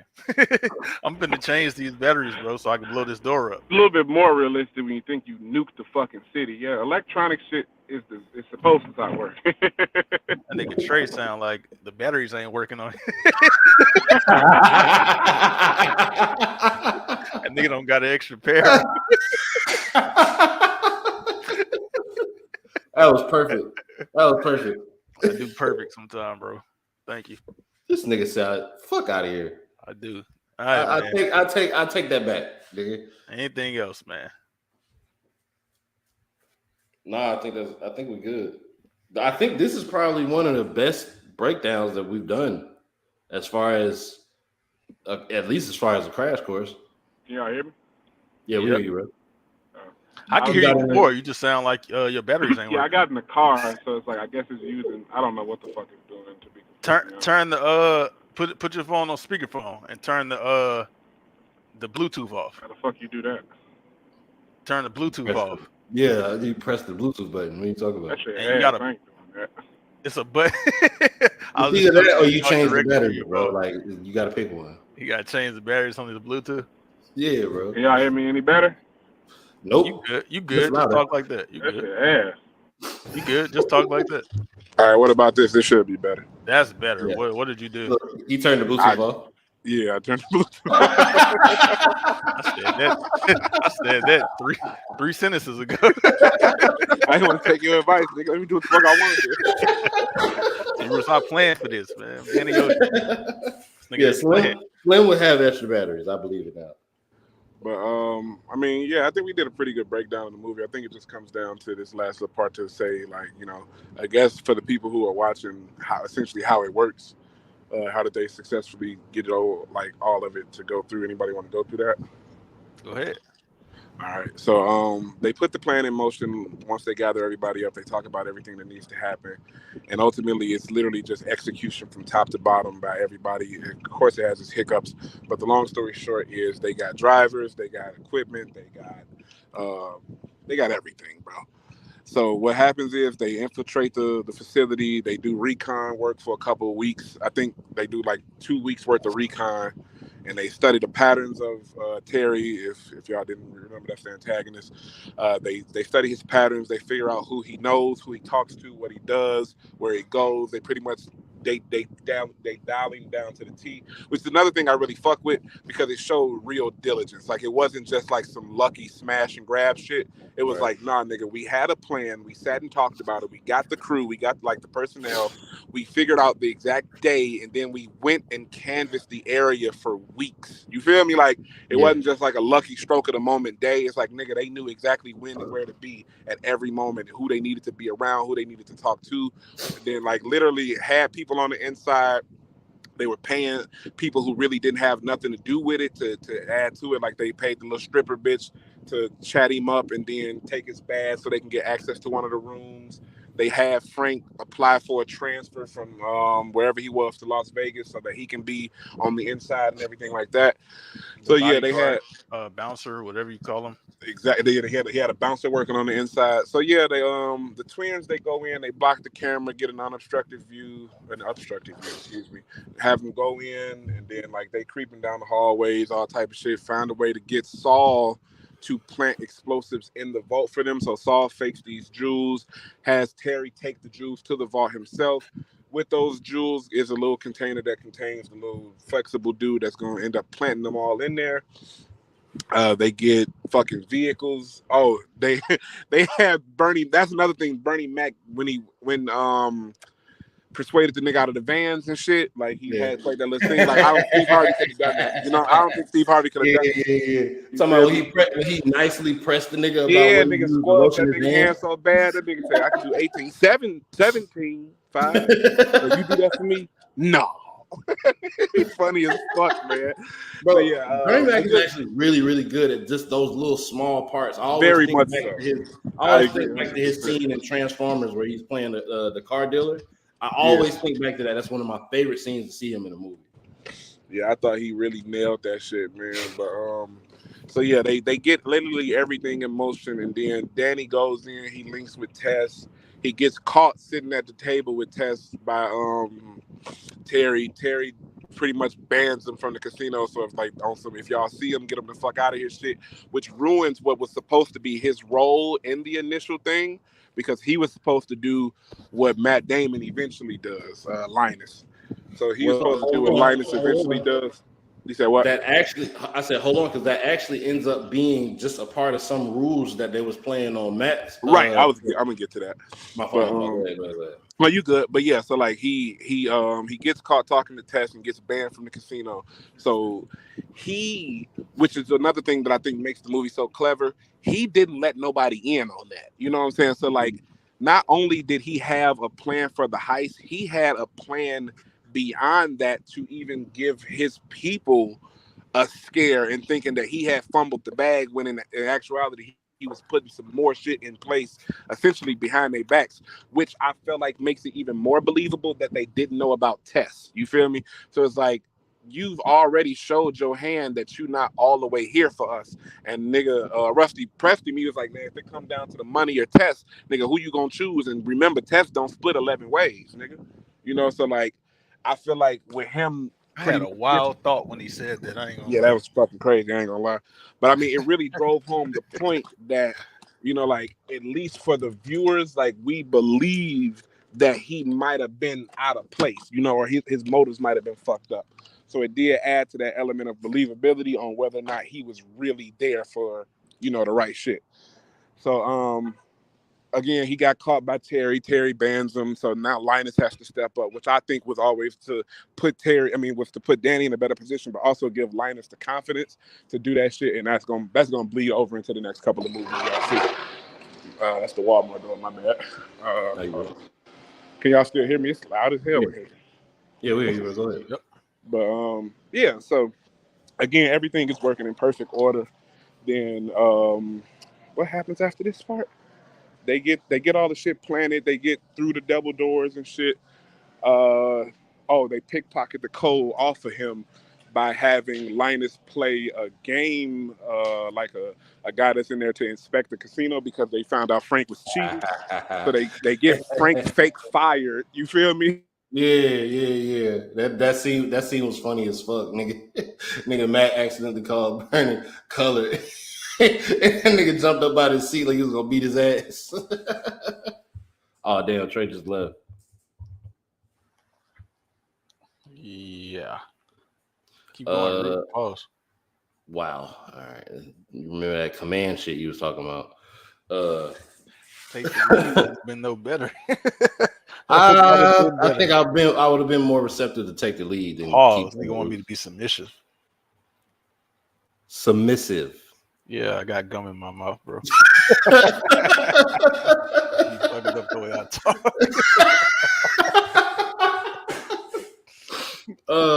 I put gum in my mouth like 2 minutes ago, man. Let me see. From the pickpocket of Terry, Matt's character act like he forgot something.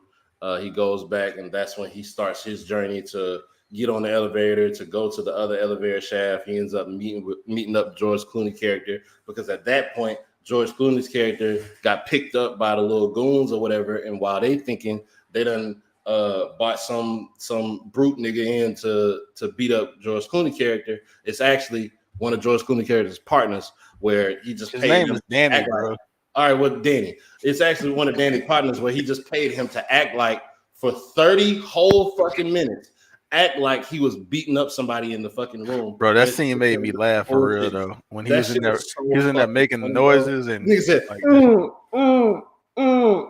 yeah, now get up. Shit, dude. You had enough yet? He in there punching his hand. Bro, he's just pressing a soundboard of fight noises, bro. Like jumping up against the wall and stuff like that. Tumbling around and shit. Yeah, and the guards just sat out there the whole time. Just like, yeah, we did our job. He's in there getting beat up. No, nigga, this nigga's in here doing dumb shit. But they would have walked in there, seen him bouncing off the wall. I swear to God, nothing, bro. You mean to tell me that y'all are only paid to stand outside of this door and listen to this bullshit? Nobody thought to say, you know what? Let me go ahead and check and see, make sure this shit good. I think for them, it was just don't let nobody in and don't let nobody out. Yeah, nah. Weak ass Walmart Wi-Fi. Y'all can hear me? Yeah, we were just talking about the bullshit, the fake fight scene in the room where the guards are standing outside and this nigga. Oh yeah, Danny Page is just bullshit. This shit was classic. I don't remember where I cut off exactly. Start from where Danny meets up with dude in the elevator shaft. Meets up with dude in the elevator shaft. Matt Damon's character. I don't remember his name. He pops out the shaft and. Oh yeah. Pretty much. Why did I forget that part happened? I was like, I haven't seen this movie in so long. I'm literally reciting most of it off memory. But that's kind of crazy. I haven't seen this movie in at least a year by now. I don't think I watched it in the last year. Well, if you remember, whenever we picked it, pretty much Eddie's seen this like 40 times or some shit. Yeah, it's my favorite movie ever. Like literally, it's number one. It's like my favorite movie of all time. So I know it well, but I just haven't seen it recently. Like, gotcha. But I think this would be a cool little test. I definitely plan on having you do this again for the second movie to see if you can recite it just as well. I believe it or not, I wasn't gonna watch them. I was gonna try and do that myself. So that's challenge accepted. But so yeah, he pops out because he, like, you thought we was gonna let you do it alone. He's like, I thought y'all trusted me. Not that much, bro. Let's get to it. But and this is what I think is cool. So they actually they meet up, they get to the elevator door, blah blah blah. They get everything working the way it's supposed to, because of course it does. It's a heist movie. Something's got to go right eventually. But here's what I thought was cool, right? So if you remember, they had the communications dude hack the 911 call, right? Right. So like they hacked the 911 call because they showed him a video of their vault, Oh, so he called them, right? So not Linus, Rusty. Rusty calls Terry and pretty much tell him like, "Hey, you're being robbed right now." You feel me? Like, I'm gonna keep it a buck with you. We on your ass right now. He's like, "No, you're not. I'm looking at the cameras right now." He's like, "Oh yeah, keep watching." So then they hack the camera and show him a video of them robbing the vault, but it's not them robbing the vault. It's them robbing the fake vault that they set up a couple weeks ago. But they're Right. showing him that image so that he'll dispatch the security, call the police, and do all of that shit. Because now, with him thinking that the vault is being robbed, he's going to start making a whole bunch of frantic moves, and that's where they really set him up for failure, because when he calls the police, they reroute that call to themselves and have them pull up in a fucking FBI. That shit was gangster as fuck. And I think this is probably the most gangster shit that happened in the movie. When they told him that they were robbing him, he was like, "Hey, look, pay close attention. We are robbing you right now. But if you look, we're only taking about half of the money in here, right? The other half is yours to keep because you're going to let us keep our half. But we have attached dynamite to all of this shit. So if you try and stop us, we're going to blow up both of these motherfucking halves and nobody get nothing. Now, you want 80 million or you want zero?" And that shit was so gangster to me because it's like, that's another thing that made it unique. It's like they play him into thinking that he had a choice, when it turns out that what they were showing him wasn't even happening. So he called the police, let them in, all this other shit. And he sent those, remember them 2 vans I was talking about that Bernie Mac called his buddy out of? He set them up to be remote control vans, which is another fucking element in 2001, which is bananas to me. They had fucking remote control AI vans and shit. Yeah, shit was bananas. And he ended up sending them on a goose chase, and he blew up those fucking bags. You feel me? Right. So then when he did that shit, it made Andy super mad, and now he's even more off his square because he thought they blew up all his fucking money. You know what I'm saying? And that's when he went back and realized, wait a minute, we're not being robbed right now. What the fuck? What the fuck? You know what I'm saying? But it's too late, because now that SWAT team is walking out of there with bags and shit, but it's them niggas who are really robbing the bank now. That shit was fucking crazy. That shit was so fucking gangster. So, I mean, the plot twist on that then is the scene with Danny asks him about letting Tess go to walk get his down money in the back. hallway. Yeah, so after they successfully rob him and he realized how everything was shut down, Danny find Terry in one of the hallways in the back room, and he walk up to him. He's like, "Hey, bro, I'm gonna keep it a buck. We got down on you, it is what it is. But I'll make you a deal. You got my bitch. If you give me my bitch, we'll give you your money." But he ain't say it like that though. Yeah, he said it like, "I know who." He was like, well, I know somebody I that can find knows out somebody. who did it. Yeah. Yeah. He was like, still denying it, but he did make like a little slick comment. Like what did he say? He said, I know what he said, bro. He was asking him like, well, "Did you have a part in this?" And he was like, "I don't know what you talking about." And then whenever he told him he can go, he walked in the hallway and was like, "What's the matter, man? You got robbed or something?" He said, "Nigga Terry walked down like, all right, bro, stop playing for real." Yeah, that nigga Terry's gonna kill that nigga. That nigga said, like, "What's the matter?" He's like, "What's the matter, Benedict? You get robbed?" He's like, "Hey, stop right there." Type shit. And that's how you know somebody playing in your face, man. Like if they say that something shit crazy. He like, "Did you have a hand in this?" Like, have a hand in what? Like, nigga, you just had this nigga beating my ass for the last hour, like faking that shit like a motherfucker. That shit was so gangster. He faked that shit like that. He's like, "Have a hand Trey in the back of my mind, like, how did you know I got robbed? You had something to do with this." Yeah, bro. He's like, that ain't no coincidence.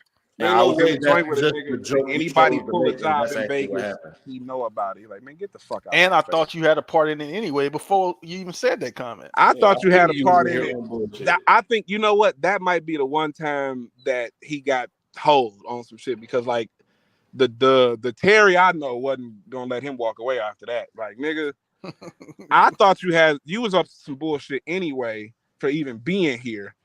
And now I get robbed, and the first thing you say to me is, "What happened? You got robbed tonight?" Yeah, okay, bitch ass nigga. That's cool shit out. Don't even trip. That's when he told him, he was like, "I know a guy." You know what I'm saying? Like, I know a guy I was in a joint with, and like anything happen like that, he gonna be the first to know. I can give me 6 months, I'll get you your money. Like, man, get the fuck out of here. Man, fuck out of here. Yeah, he wasn't hearing that shit. He said, Terry Hip, it all goes into the next movie. Yeah, man. So then ultimately it goes, so he pretty much, like, he tell him that shit. He was like, "Hey, bro, but I want my bitch back, man. If I get you your money back, I need my bitch type shit. He's like, would you trade her for the money? He was like, I'll take the money. But he had the concierge call Tess while she was in the hotel room and had the TV set to the camera that was directly over that conversation. So Tess heard Terry say that he'd take the money over having a relationship with her. So here he go in there after trying sweet talk and didn't know she heard that shit. She said, fuck you, nigga, keep your money type shit, and then walked off to the sunset with my mans and shit. Look, she said some cold shit. She said some cold shit because earlier in the what's it called? She tried to kiss him, and he was like, "Look, in my hotel, somebody's always watching." Oh yeah, that's a fact. So whenever he pulls up trying to sweet talk her and shit, he's like, "You should know, in your hotel, somebody always watching." That's so I heard that fuck shit you said. Hey man, she got to understand 50 M's though. Like, said what, sir? Crazy. What did you say? I turned my car back on. Hold on, let me get back to my phone. Y'all hear me? Hell, go ahead. Yeah, like, but it's like she gotta keep it a buck. Like, you can't think you worth 150 M's, bitch. I just lost 150 M's tonight. Like, I don't give a fuck about bitches out there today that think I give up any bitch I ever met for 150 million. My kids better hope I don't have to choose between them and 150 million. Like, fucking crazy. Like, are we being honest about how much fucking money that is? Like, Trey, and not just like a random 150 million. You said what? I said you're not giving up your kids for 150 million. No, I know my kids. They just better hope I don't have to make the choice because it's not going to be like a. It's not going to be. I'm going to think about it. They're going to be upset about how long it's going to take for me to answer. But then it's like, it's not one of them hypothetical situations where it's like, would you do this for 150? This is my 150 million. I didn't. It's not like stay the same or come up. It's lose 150 million. Yours. That's what I'm saying. But it's like, you know, like the hypotheticals, it'd be like, hey, you can go from who you are now to a nigga with 150 million. Nigga, I'm losing, like actively losing 150 million. That's totally different, bro. Like, I don't fucking lose 150 million. I'm only worth 3. Now, granted, being worth 300 million is a lot, but that's half my motherfucking net worth in an hour, bitch. Like, yeah, I want my motherfucking money, bitch. You know how many U's I can get with 150 more million dollars? Hey, Roots. Yeah. Would you trade your wife for $20,000? 20,000? Fuck no. Yeah. Okay, so in this instance, like 20,000 to you is 150 to him. So, see, I don't like that math. Well, I'm just going off Trey argument about your net worth.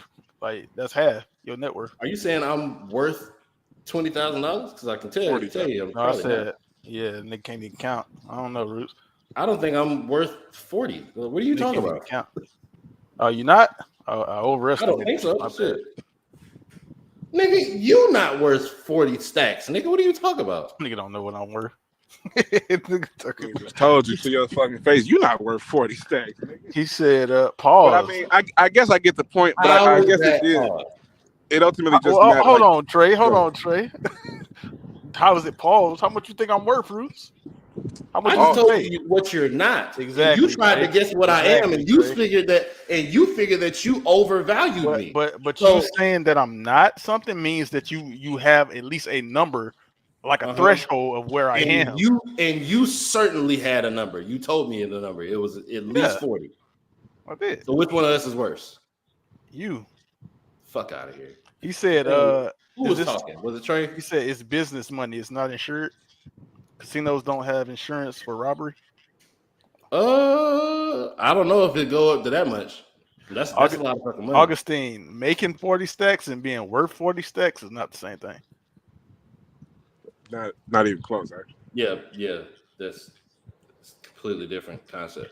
But who was talking before that gay shit? He was asking about that insurance. I don't know. Yeah, but is that a fact though? Like what he's saying? What, the insurance? Insured? About casinos don't have insurance for robbery. Probably no, he's asking. He's asking, but I don't know. I would assume that they should. I mean, yeah, but I think there's even a well, I'm not gonna spoil that because that is actually answered in the next movie. Whether or not that money is insured is actually 100% answered in the beginning of the next movie. I don't remember that next movie. I remember some of it, man. You remember it being ass, apparently. I remember, Andy yeah, I Garcia remember is. specific parts of it for I'm sure. about to say, spoiler alert, he's pissed. If he I didn't remember find some out of at the the end of people that's 11, in he it, man. definitely knows now. Nigga.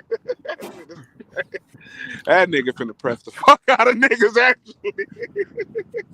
Hey, so this entire cast took a pay cut for this movie. Obviously, like it makes sense because it was Oh, so many, there's so many of them. Yeah. so many big name actors and actresses in this. I think it's worth it. I think it's also worth it that it was able to delve into two more movies. Like, you know what Right. I'm saying?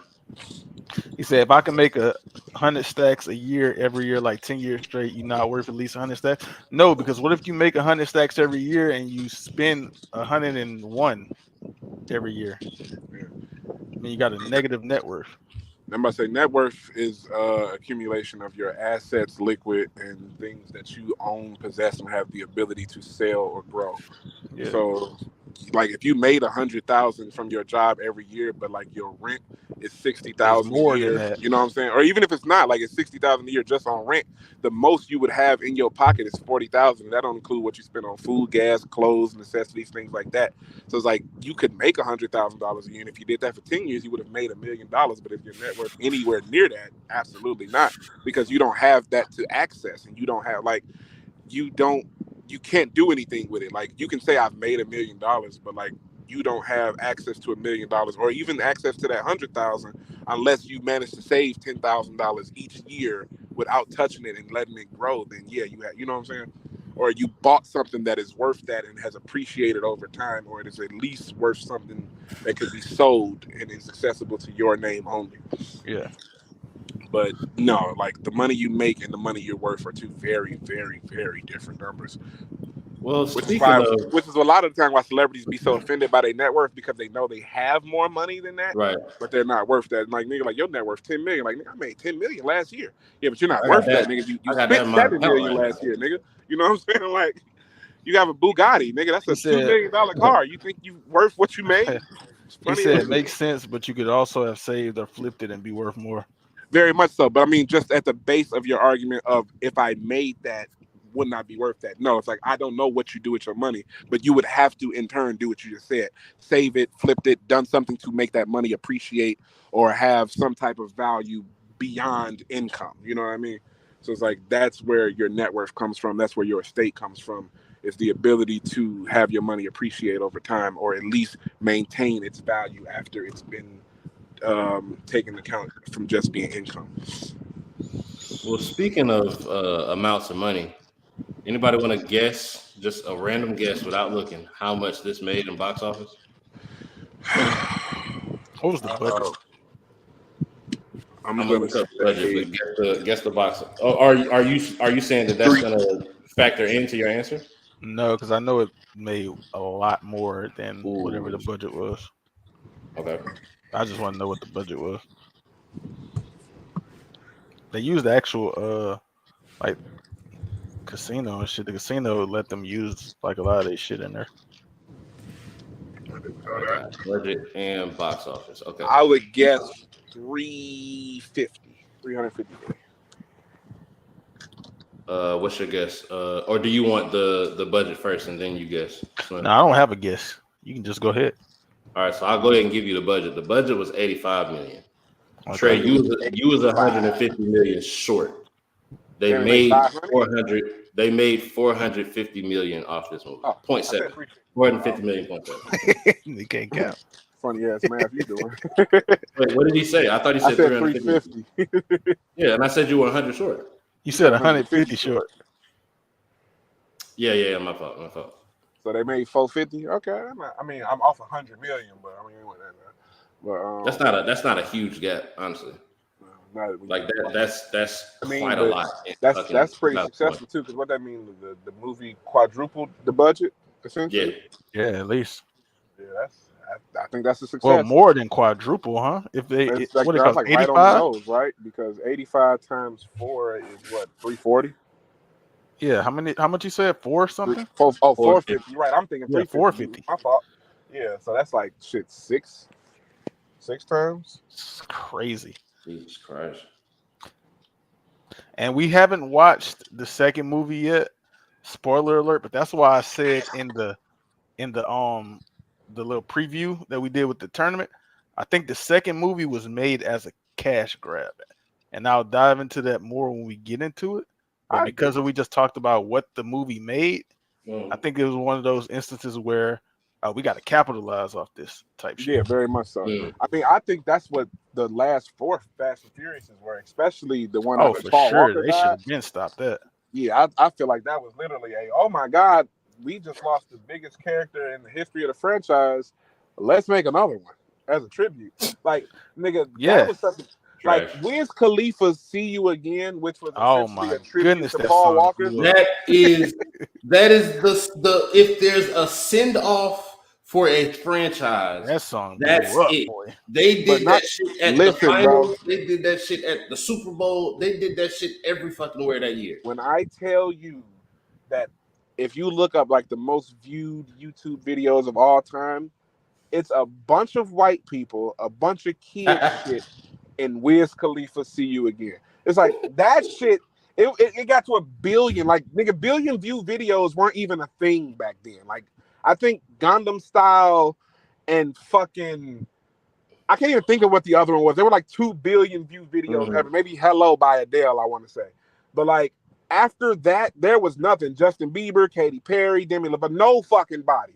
This nigga Wiz Khalifa got 1 billion view video on YouTube.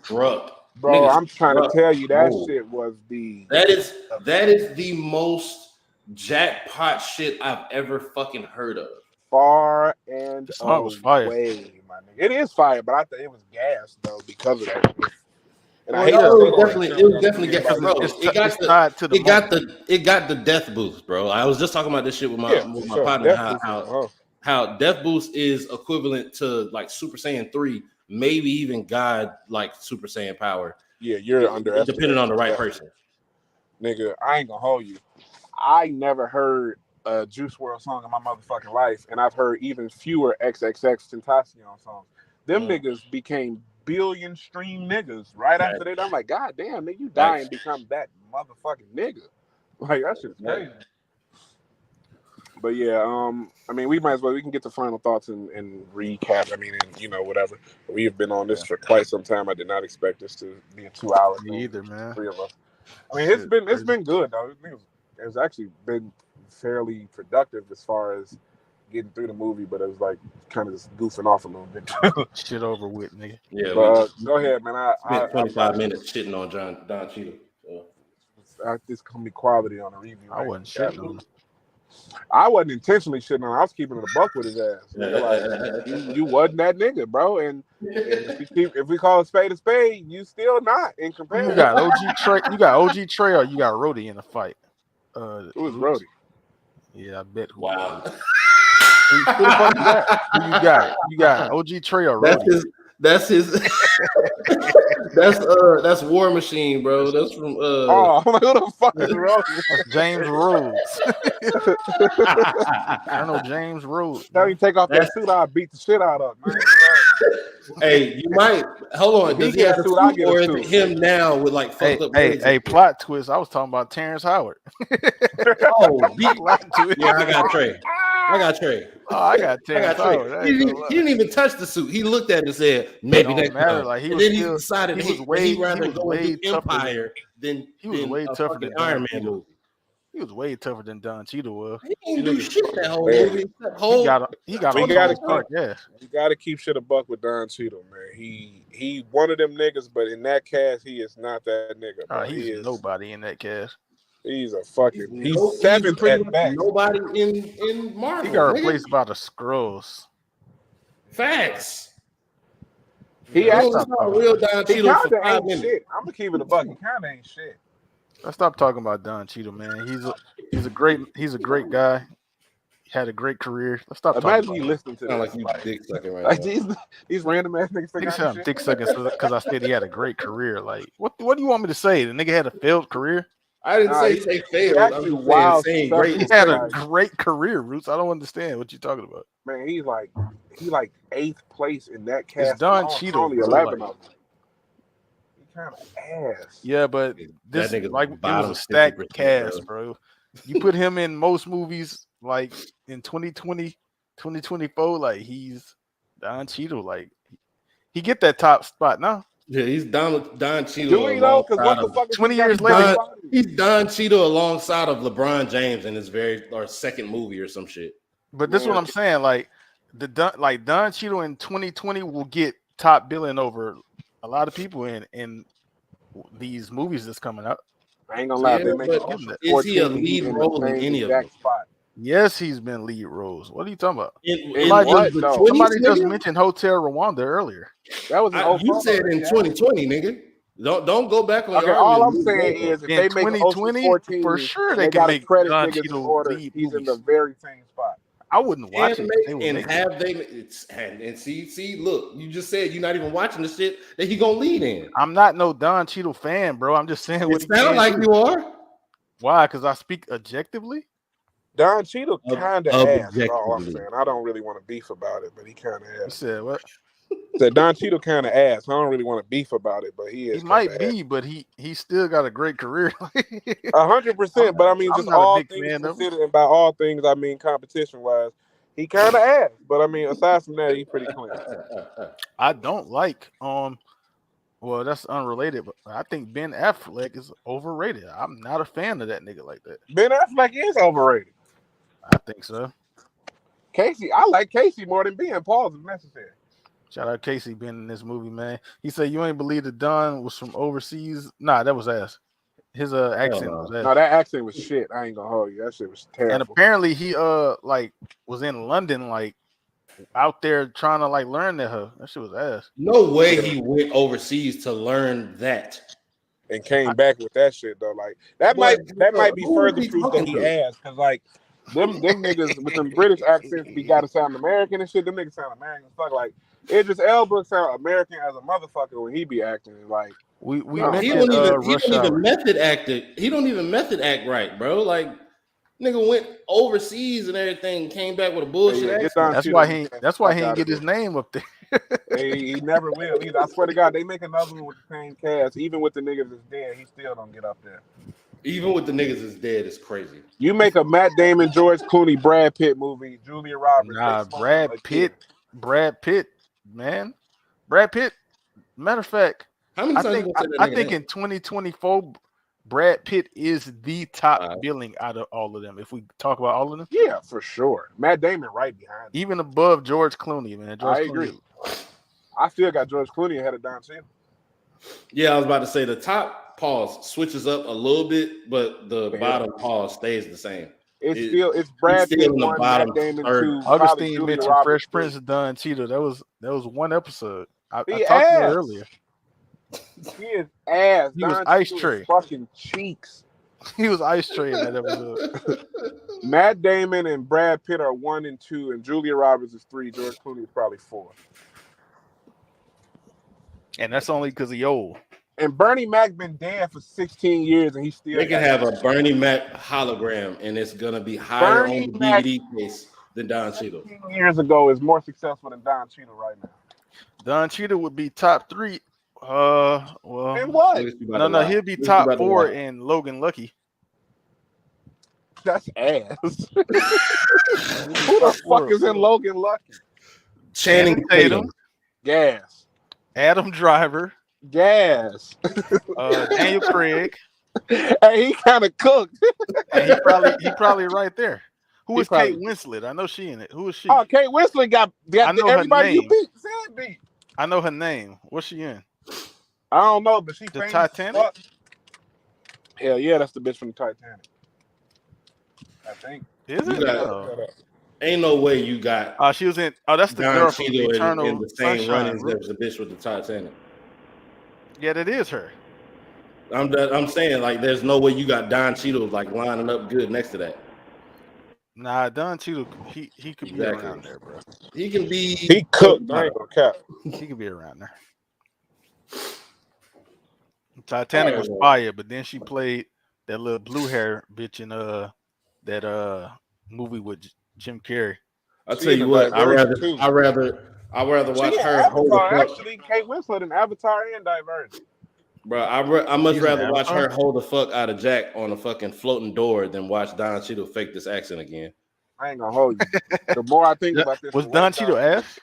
He has. I wouldn't say he was ass in this movie, but that accent was. He actually I'll wild clever. say I actually this. really fucked with him being as clever as he I'll was. say this, but- Trey and Roots. So y'all didn't see the Italian Job?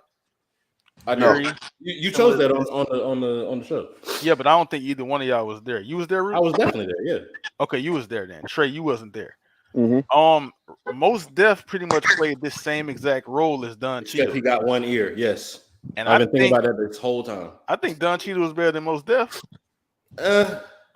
You don't think so? Don Cheadle should be. I don't know. I feel like they might be the same nigga. Like they're both good, bro. Listen, I'm just they're making both the point, Trey. they're both one of the token niggas. I want to say I don't think Mos Def Mos is Def the is like only that at nigga in all. that whole movie. Most Def is not like that at all. Mos Def is a rapper from the 90s. Of course he's not like that. Okay, I'm just making a point.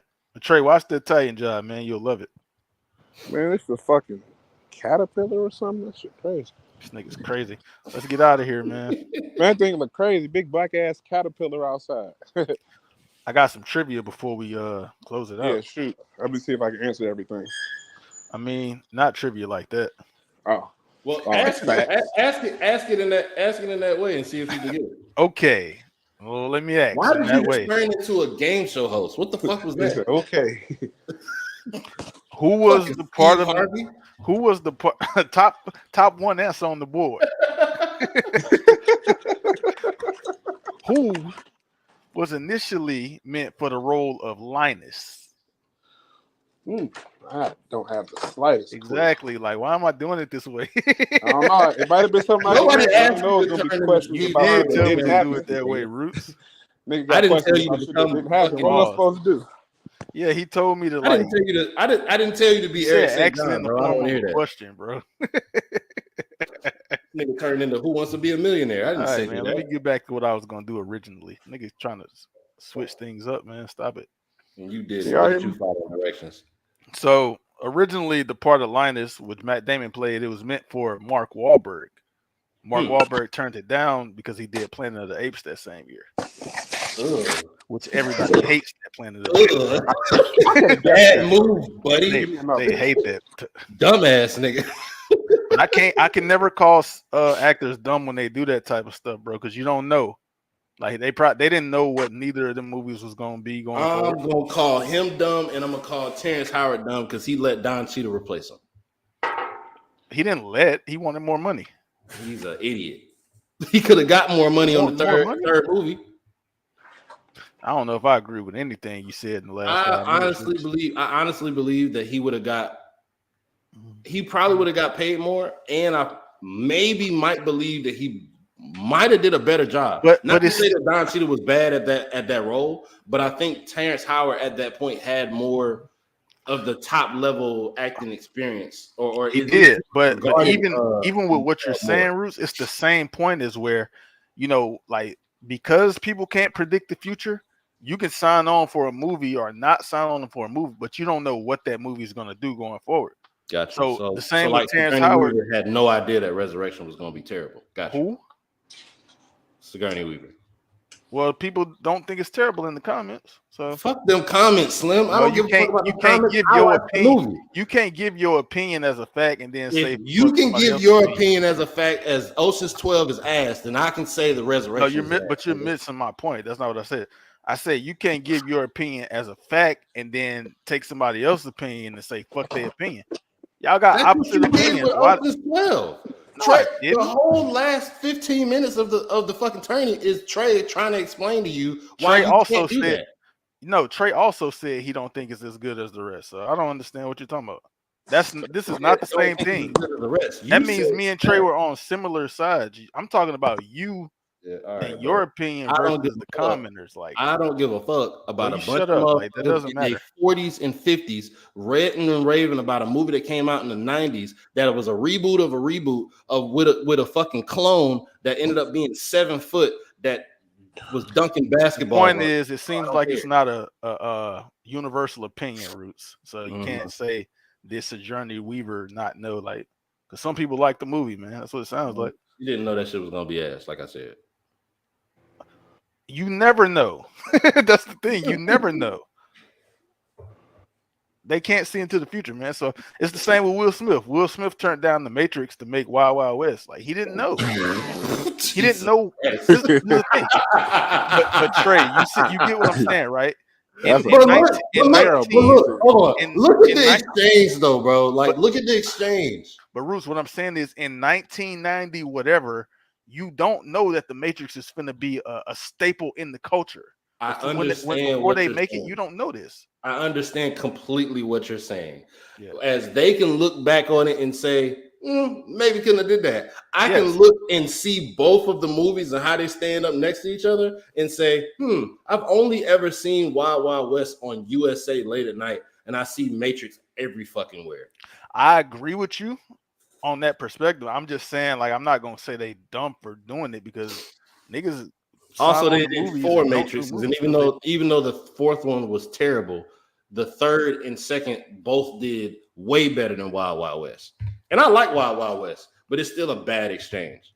I don't understand. Like, I'm talking about like pre-movie coming out in box office sales, and I completely that's what I'm talking about. I'm not talking about. You can't determine that a car is going to shut down on you as soon as you leave the lot with it, exactly. but you still took that chance.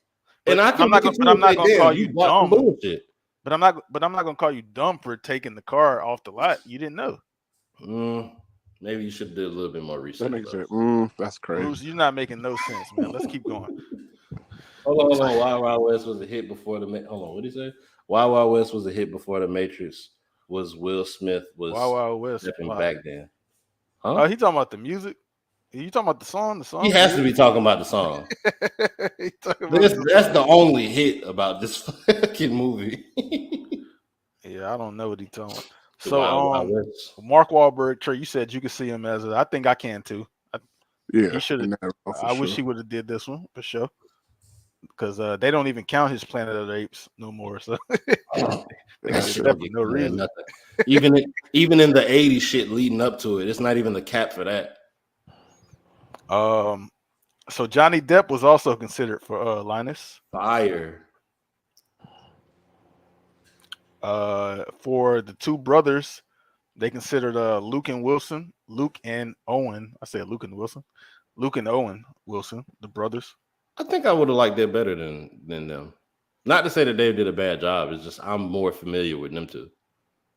That, and I don't know that I've seen them in a movie together. Luke Wilson and Owen Wilson? Yeah. I can't, off the top of my head, I cannot think of a movie that they're in together. I don't know. I'm not the expert on them 2 niggas. And also the Coen brothers, you know, the director niggas. Yeah. They was also considered for the roles too. I don't know if I've ever seen them in anything. I don't know what they look like. I just know who they are. The Coen brothers. Mm-hmm. Bruce Willis was originally cast to play Danny. I mean, Bruce Willis is a great actor, man. I think he could have pulled some shit out like this. He's a great actor, but George Clooney, pause if necessary, has a certain how I put it, a certain sweetness, a certain pause on that if necessary again, but like a certain elegance to his swag. Sweet. You wanted to say charm, bro. Just say it. No, that's not what I wanted to say. For being attractive. I said he has a certain elegance to his swag whenever he does. It's called charm, bro. He called you could be a bitch and call him charming. I'm not gonna do that, nigga. What the fuck? It's just a word, bro. It's called charm. Like it's a real thing. You call him charming then. It's a real thing, bro. It's called charm. Yeah, okay, call him charming. Go ahead, Trey. What you said? Hey, I don't want to talk. Why'd you go to me? Trey, what you think about Bruce Willis being cast as Danny originally? Bruce Willis as Danny? No, I don't like it. I think he could have did it. I don't think he would have been as like what Russo say, charismatic. Can I say something? Pause. Charismatic is a word. I don't think he would have been as charismatic in this role as George Clooney. Well, I was about to say something like that. I'm glad you said that because mine sounded gayer, but that was what I meant. What was the word you was going to say? I was about to say he too ugly. Like that's kind of the Hey, straightforward yo. way I was gonna say it. So He- George he too- George Clooney cute enough? He handsome as hell, bro. Like honestly. Hey. So I was like, I couldn't think of like the non-gay way. I to had a get that girl across, tell me though. that earlier, bro. Why are you saying that about him? Yeah, like George Clooney. Like, but that's the thing though. Like, that's why the charm is there. Like, charm is secondary to being handsome. Charm works, yeah. Yeah, like you can't be charming and ugly. Like nobody cares. You know what I'm saying? Yeah, like I it's see crazy, bro. Bruce Willis You can be more of a- charismatic, Trey. you can be charismatic, but you cannot be charming and ugly. Like nobody lets you do both. And it goes pause. It goes both ways. The same way I wouldn't want to see Bruce Spade Willis is spade, bro. You I cannot wouldn't be want to see charming George and Clooney ugly. in Die Hard. Like that wouldn't make sense to me. I saw George Clooney in a movie that was trash to me, boy. It was so boring. It was called it's just so ass. I can't remember the name. It's called he was a fixer. That's what he was. A fixer? Yeah, that was the name of what he was. So like he clean up bodies? Like Fuck he make no, bodies it disappear? wasn't nothing that cool. It should have been. That's usually what a fixer is. They make bodies Yeah. disappear. Hell nah, that nigga did not do that. What? And he didn't do anything that whole movie, damn near. He's a fucking mechanic? Like what the fuck? No, bro, he didn't do nothing cool like that. They just gave him the I title call of the fixer and mechanic he cool. do shit Like, cold. no, he didn't do nothing like that. That's ass. What's the name of that movie? Michael. It's called Michael. He got a last name. A lot of niggas that fit that criteria. George Clooney. Let me look up his name. Man. He Jackson, Jordan, Tyson, Phelps. you think Die George Clooney White, gonna play Fox. Michael Jackson? Michael Clayton. Yeah, Michael Clayton. Exactly. That shit is ass. But for some reason, they got like people like it, but it's trash to me. I ain't gonna lie, I'm looking at the thumbnails for this shit. I don't know why you watch this fucking movie. I think I had heard about it.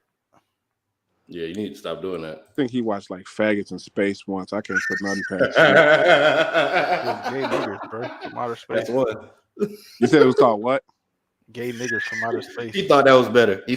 Drake. I couldn't remember what it was, but I knew It's it accurate. was faggots. What do you for mean sure. better? It's accurate. Hey, So listen, it bro, wasn't. you So they didn't corrected use him. the word faggot. It's basically what the point is. Which they They might. use no, the word niggers. that's true, by the way.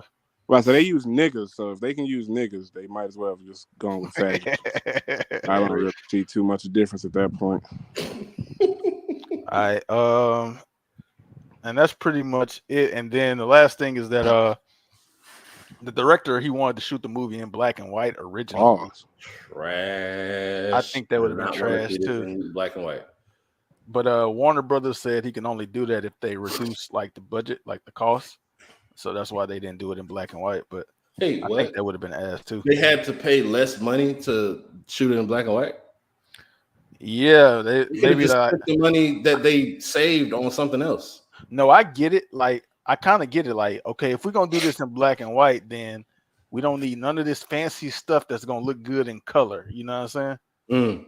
I kind of get that. Like, she's not gonna wear no clean dress. This dress is not gonna be fire. This dress about to be black as hell. That's She's it. gonna wear a we plain spending too black much money dress. for this shit to come out black and white, nigga. I can do a black and white movie for $50 million less. So shit. Exactly. So I get it. Like, yeah, we finna cut some of these costs if it's gonna be black and white. I respect it. And if they cut the budget, that mean they cut niggas' You're paychecks. not too. getting no real poker chips. It's all one color. Right. Matter of fact, let's get out this casino altogether since you want to build one so bad. We'll do a heist in the desert, goddammit, since you want to fucking black and white so fucking That's bad. You hilarious. fucking genius. That shit is classic. Like, hey, nah, Good in I'm black. doing that. I don't really like black and white movies that much. I don't either. So I can't think of one that I've watched that I was like, this is fine. Maybe The Lighthouse would have been better if it wasn't in black and white. It still had gay shit, bro. No, it did not. Y'all made that up. I saw gay shit. No, you did not. Yes, I did. Y'all niggas is crazy. Of course, dude. Yeah, that is crazy. I can't get over it. That shit's so crazy. Because I was thinking about like you said they had gay shit in it, and then I was gonna You make just a man called a laugh, nigga so- cute as hell like 5 minutes ago. Yeah, but that's nowhere He near called the him horse handsome shit as hell. nigga. It's not even halfway. Yeah, it's not as bad.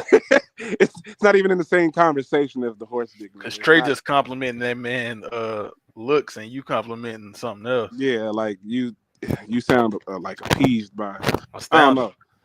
But calling a nigga the horse dick nigga is as barbaric as it could possibly get. I just don't think it's close. It's a wild nickname. Well, let's not forget that you originated leg, dick, and ass.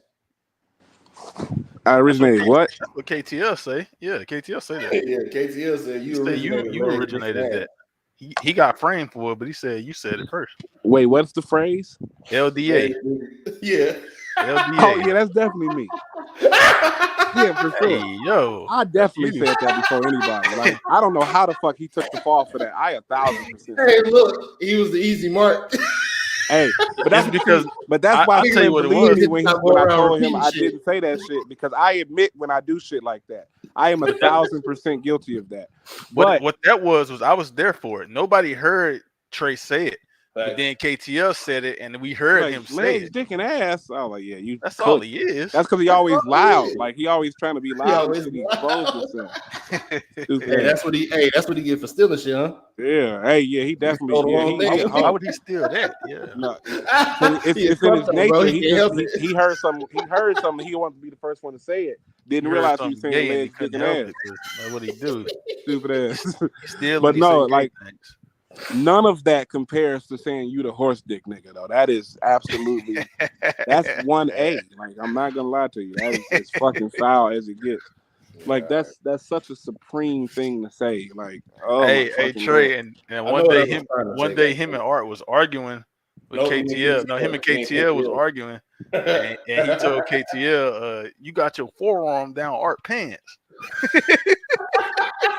I'm not really sure. Like, it was like right after that. You know, he said that horse thing in the Art. Yeah, that shit. So KTL, he got his elbow in Art jeans. And I think KTL said, "No, you got your hand down Art pants." I think that's what y'all was arguing about that. That nigga Art got niggas in here. Yeah, but Art brought up on himself the first time he flirted with KTL on that X episode. He definitely flirted with that nigga. Man, he said some positive ass he shit. Said, you gonna look good. You gonna look good. He thought that nigga gonna look good when he old type shit. He thought that nigga KTL he aging like fine wine. Hey, you know who else says that? Aunties when they talking about their little nephew and shit. Like you gonna look good when you older. You gonna have all the girls chasing after you. That's what the fuck Art did to KTL. Why are we still recording this episode, man? Can we wrap this shit up? Like, what the fuck is going on, man? It's the most belligerent shit ever. Get this shit over with, bro. I volunteered to move towards the ratings 30 they minutes learn ago. more about the real rap coalition every day, man. This shit, you niggas are disgusting. Learned a lot about some of these members. I mean today, that from the bottom of my heart. You niggas are fucking disgusting. Let's give you our ratings, man. 8.5. Oh shit. I don't think I paid attention to it as intently as I did the first time, but still enjoyable from what I was watching. So 8.5. 10. So I started off watching this whole at like 12 o'clock at night, and I was already tired. But I said, "Fuck it, I'm staying awake to finish this fucking movie." Like I left my wife behind; she fell asleep. I was like, "I'm watching this fucking movie" because that shit was fire as fuck to me. I got it. It's a barbaric thing to say, and I don't think it's the last time you're gonna say something like that. What did he say? That he left his wife behind. It's just like I don't know. What's wrong with that? What's wrong with that? Maybe I can see how fucked up that sounds. What's wrong with you? I don't see it. Well, after being accused of being the man ass nigga, you can't also leave your wife behind. None of that together. So you can't have. He did what Buddy did on Strange Thing About the Johnsons. Said, what happened with that? I see you at home. I'm gonna stay here. Oh yeah. I'm gonna stay here and help clean up. It is. That's just so crazy. That's the most disgusting shit ever. And this is what we chose to use as our record-breaking duration for a fucking podcast. We are officially about 10 minutes past our longest show. I don't know if I believe you, bro. Either way, 204. Why the fuck are we in here this long? I don't believe. Hey, it's time to go. It's time to go. I get pulled out of here. Look. 8.5, 9, 10. We're done. All right, man. Final score is a 9.1. Lit. Fire. At some point, what, next week? Y'all cool with next week? Thursday. I'm not doing this shit no more. Thursday. This shit is filthy. Thursday, Roots. Thursday. This coming Thursday, we're gonna go ahead and go to Ocean's 12, bro. We appreciate y'all pulling up. We actually got a spike up to 6 people at one point. So that was dope. Music Roots. That's not Stop. accurate, but there was only 4 people. I was 2 of them. Pujols and Augustine was 2. So I don't know what the other 2 are. Hey, the number says 6, bro. How can you be 2 if you're here too? I got different devices that I be. Why would you be in here on your other device? For shit. Yeah, I'm gonna do Why not though? Like, I can't think of one good reason not to do that shit like that. That's Hey, you stepping our views. Why are you like questioning that? I'm 4 of our subscribers too. You got a problem with that? Yeah. Could be good. Yeah, inflated ass numbers, man. So That don't help us at all because you don't watch on any account. that's also correct. You But don't I watch don't on understand the any issue. device. Neither do 60% of the niggas that subscribe. Exactly. Nigga, try 97%. Hey, you add to that demographic. I am the demographic, if we're being honest.